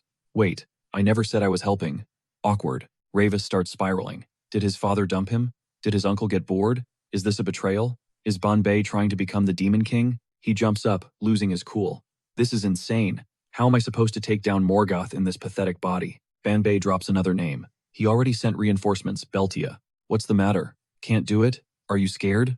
Banbei starts laughing, mocking him like a cowardly brat. That was the spark. Ravis is fuming now. He slams his hands on the table, eyes blazing with rage. You think your cheap little provocations will work on me? I'll rip Morgoth apart with my own 2 hands. Banbei keeps egging him on. Go for it then. Risk it all. Let's see what you've got. Ravis is all in. Watch me. Xion just stares at him, thinking, is he really this stupid? Then Ravis remembers. Wait, Beltia? Since when is she reinforcements? She's a nightmare. She drives me crazy. He tells Banbei to take her back. But Banbei gets serious. The safest place for her right now is by your side. Ravis is confused until Banbei mentions the Martinos. Then it clicks. The gravity of the situation finally hits him. Just as the tension peaks, a mysterious letter manifests out of thin air right on the table. Xion jumps. What the hell is that? Out of nowhere, a glowing Joker card hologram flickered into existence from the seal. The message? A VIP invitation from a mysterious big shot named Lord Namuja. Ravis didn't hold back, scoffing. Wait, didn't that moron just break out of prison? Binwei was just as stunned. Why would a wanted fugitive literally invite people to find him? He wasn't about to deal with this headache, telling them he was bailing. Since his time as a messenger was running out, he just gave Xion a quick pat on the shoulder. Just press the seal, he nudged. Xion hesitated, hovering his finger over the glowing mark. Is this what he was talking about? Our main character saw what was happening and absolutely lost it, screaming at him to stop, but he was a split second too late. The moment his skin touched the seal, a massive vacuum force yanked them both inside the letter. Cue the terrified screaming as they were sucked into the unknown. Good luck, boys, Binwei chirped as a parting gift. Suddenly, they weren't in a room anymore. They were standing in the middle of a flashy casino. Ravis was beyond pissed. Do not touch a single thing, Ravis growled. Between Zhang Taixic's drama and ending up in this literal hellhole, his head was ready to explode. Xion, being Xion, looked around with wide eyes. So, if we win big here, can we actually take the cash back to the real world? Are you serious right now? Is your split personality acting up again? Ravis snapped. Forget the money, their actual lives were on the line here. He warned Xion to stay focused and keep close, because in this place, a single gambling chip could literally cost you your head. That definitely shut Xion up. Xion huddled close to him, eyeing the room like a cornered animal. Meanwhile, Street, currently in the form of a rat, was lurking deep inside the ventilation shafts. She had her phone out with the camera rolling, tracking someone's every move. You see, back in the human world, she's actually a high-ranking jailer. Her job was to keep the condemned demons in check, and she took serious pride in her work. Nobody, and she means nobody, ever slipped through her fingers. But honestly, ever since meeting Lord Ravis, her monitoring game has been a total mess. First there was Mara, and now Ravis was next on her list. Right now, her lens was fixed on Tazik. Ravis had given her a clear mission. Get everything: bank accounts, safe combinations, the whole secret stash. She never imagined that a legendary overseer of souls would be reduced to sitting around, waiting for some human to finally type in a password. Talk about a downgrade. Meanwhile, Taisik was a nervous wreck, gnawing on his nails. He muttered about how in 1 week, everyone would be calling his woman the wife of the mayor. Is she really trying to keep me on a leash? He hissed. She was just an arrogant brat. But man, the thought that she might actually have evidence was eating him alive. Suddenly, his secretary sprinted into the office, looking like he'd seen a ghost. The latest poll results? They had just taken a massive, catastrophic dive. Taisik snatched the tablet, his face turning a dark shade of purple. His rival's popularity had skyrocketed.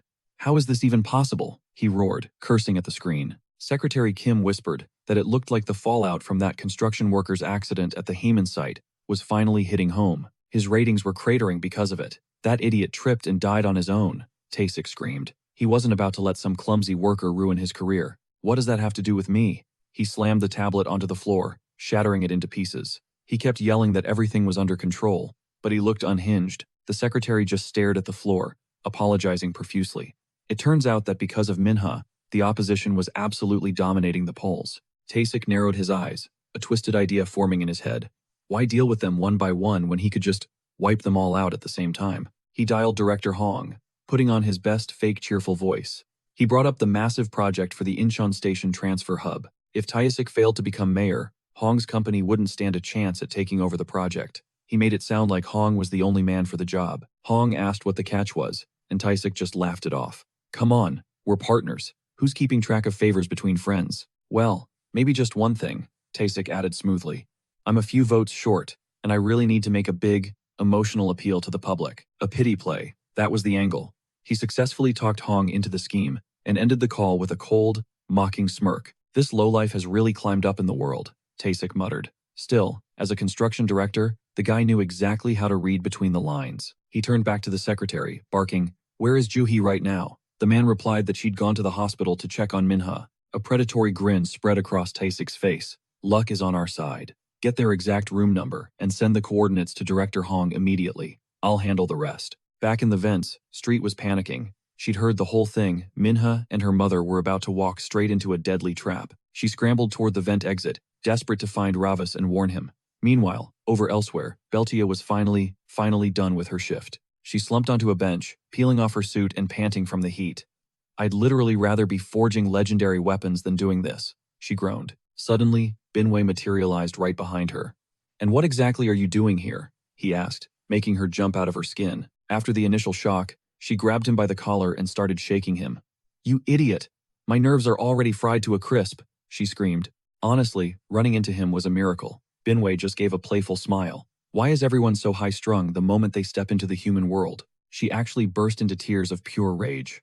Why does Ravis get to live in a mansion while I'm stuck in the body of a literal beggar? She's working 24/7 just to survive. But that's not even the worst part. Every time she goes out without covering her face, total psychos start coming after her. People are literally chasing her through the streets, screaming about some mysterious blue bow. They keep begging me to give them their faces back, she cried, clutching her head in horror. Seriously, who the hell is this girl I'm inhabiting?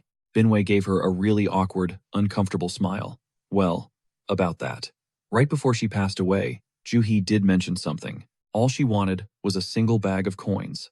Honestly, he probably should have let her find the cash first, before literally shoving her soul into a new body. She snapped at him. You seriously think I can survive on one measly purse? He just looked at her. Poor girl, had no idea how deep this rabbit hole. But hey, her dream is finally coming true. Isn't that great? She wiped away her tears, looking totally lost as she asked what dream he was even talking about. He reminded her of her biggest wish, to stop being a slave to the clan, and finally start living for herself.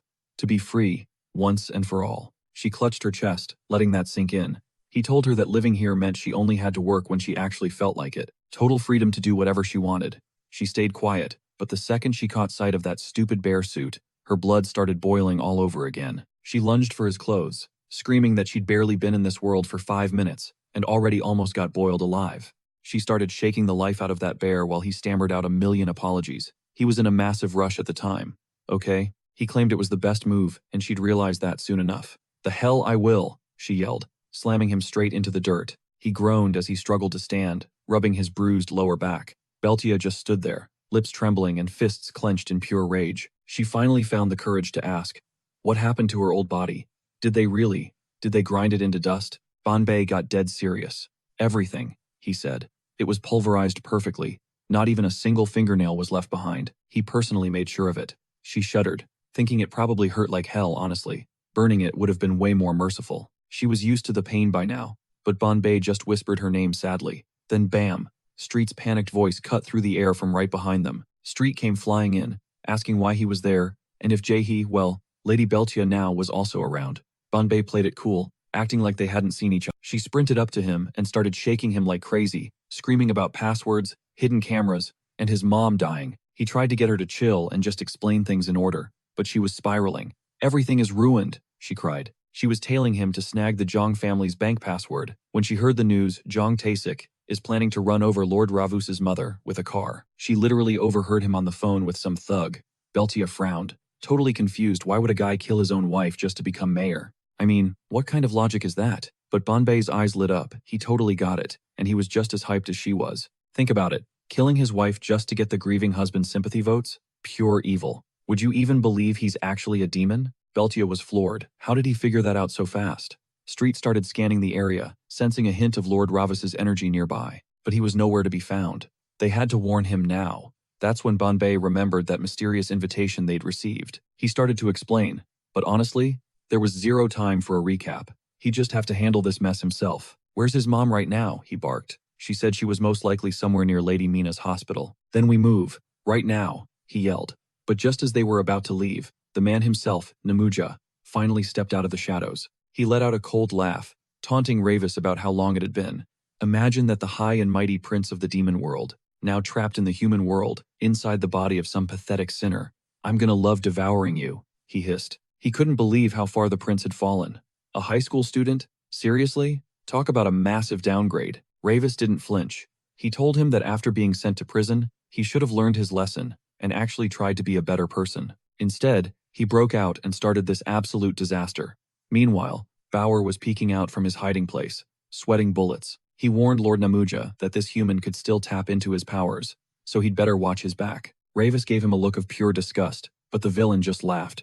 "Trust me," he sneered. "This time, the ending is going to be different." Namuja said if Ravus could still fight, even better. It was time to raise the stakes and play for keeps. He'd been on a losing streak lately and was in a trash mood. But this was the big jackpot he'd been waiting for. He tossed a gambling chip onto the table with a smirk, daring him to bet. See, Namuja was a former executioner from the demon world. He had the terrifying power to literally erase sinners from existence. No trace left. Even the most savage demons feared him. Anyone who tried to resist or run in his presence, they didn't even stand a chance. They'd just end up face down in the dirt, begging for mercy. One day, they brought in a guy named Bezru Kuranai for the final chop. His crime? Using a forbidden blood symbol to forcibly absorb a lesser demon. Pure, taboo-breaking madness. He'd performed an illegal blood-mixing ritual, violating Articles 47, 89, and 131 of the Demon Code. The sentence? Death. Bezru lost it, screaming that they couldn't do this to him. "This isn't fair," he shrieked. He actually managed to snap his chains and charge straight at the executioner like a total madman. He screamed about how dare they take his life, blasting demonic energy, and calling Namuja nothing but a pathetic executioner. But then, Namuja moved. Fast, precise, and cold as ice. He carried out the sentence without feeling a single thing. Being a professional executioner used to be his calling. But eventually, he fell headfirst into the absolute gutter of high-stakes gambling. He became totally obsessed with the math odds, luck, and insane bets. Everything else, just noise. It got dark. He started treating his grim duty like a trip to the casino, even when his players already had their death warrants signed. Instead of a clean execution, he'd whip out the dice. If he won, you died. If you won, you walked free. A complete coin flip for your life. Talk about a god complex. He was literally leaving life or death decisions to blind luck, fueled by nothing but pure, unadulterated madness. In one case, he looked at a condemned woman and made her an offer. Roll higher than me, and you get to keep your head. She started praying, tears streaming down her face. Luckily for her, he rolled a low number. He actually smiled and told her she had a real shot. Desperate, she literally shoved the dice into her mouth before spitting them out with every bit of strength she had left. A 6, just 1 point higher than his. Her eyes went wide with pure relief while he stood there, just scratching his head in confusion. So close, he muttered, then ordered his assistant Russo to untie her. She was practically sobbing, thanking him for his supposed mercy. He just scoffed, telling her she only saved her pathetic life because of a single point. If he lost, they lived. That was his twisted honor code. But man, if he won, he'd laugh while lopping their heads off, calling it destiny. And from there, he sank even deeper into the abyss. To get a bigger rush, he started forcing the most defenseless victims to play people who didn't even understand how this cruel world worked. One of those victims was a kid named Ray Raccoon. His crime? Sneaking through a dimensional gate without permission. For that, the kid was sentenced to 100 years of prison and had his demon powers stripped away. Namuja read the verdict and sighed. Kids these days are so soft, he complained. The punishments are just boring. Then, he slid a single card across the table. Time for a game. The rules were brain-dead simple. Flip the card, and if your number beat his, the game was over. He'd walk away scotangent-free, but if the kid lost, he'd die right there. Namuja actually asked him if that wasn't a great deal. The poor boy was shaking. It's okay, he whispered. I'll just take the prison time. Big mistake. Namuja immediately grabbed him by the hair. You should have thought about that before you broke the law, he growled. Now flip the card. Immediately, he forced the boy's hand. The kid pulled a 4. Namuja had a 7. He burst out laughing, absolutely loving his victory. The boy just broke down into heaving sobs, crying about how he was just curious to see what the human world looked like. He begged for his life, promising to give up all his power forever if Namuja would just let him go. But Namuja didn't hesitate. He struck the boy right in the neck. As the kid took his last breath, Namuja just looked annoyed. Zero backbone, he muttered. If you're going to gamble like a demon, at least have the guts to lose and die like one. He blamed the kid's bad luck. See, when a sinner loses, Namuja doesn't just kill them, he consumes them, flesh, bones, and all. He devours the fear and the very soul of his victims. Eating the weak is the ultimate taboo for demons, but he honestly loved breaking the rules. He wasn't an executioner anymore. He'd morphed into an insatiable predator, a monster totally enslaved by the thrill of the gamble. Eventually, word of his atrocities reached Ravi, and you know Ravi, it was only a matter of time before he stepped in to deliver some real justice.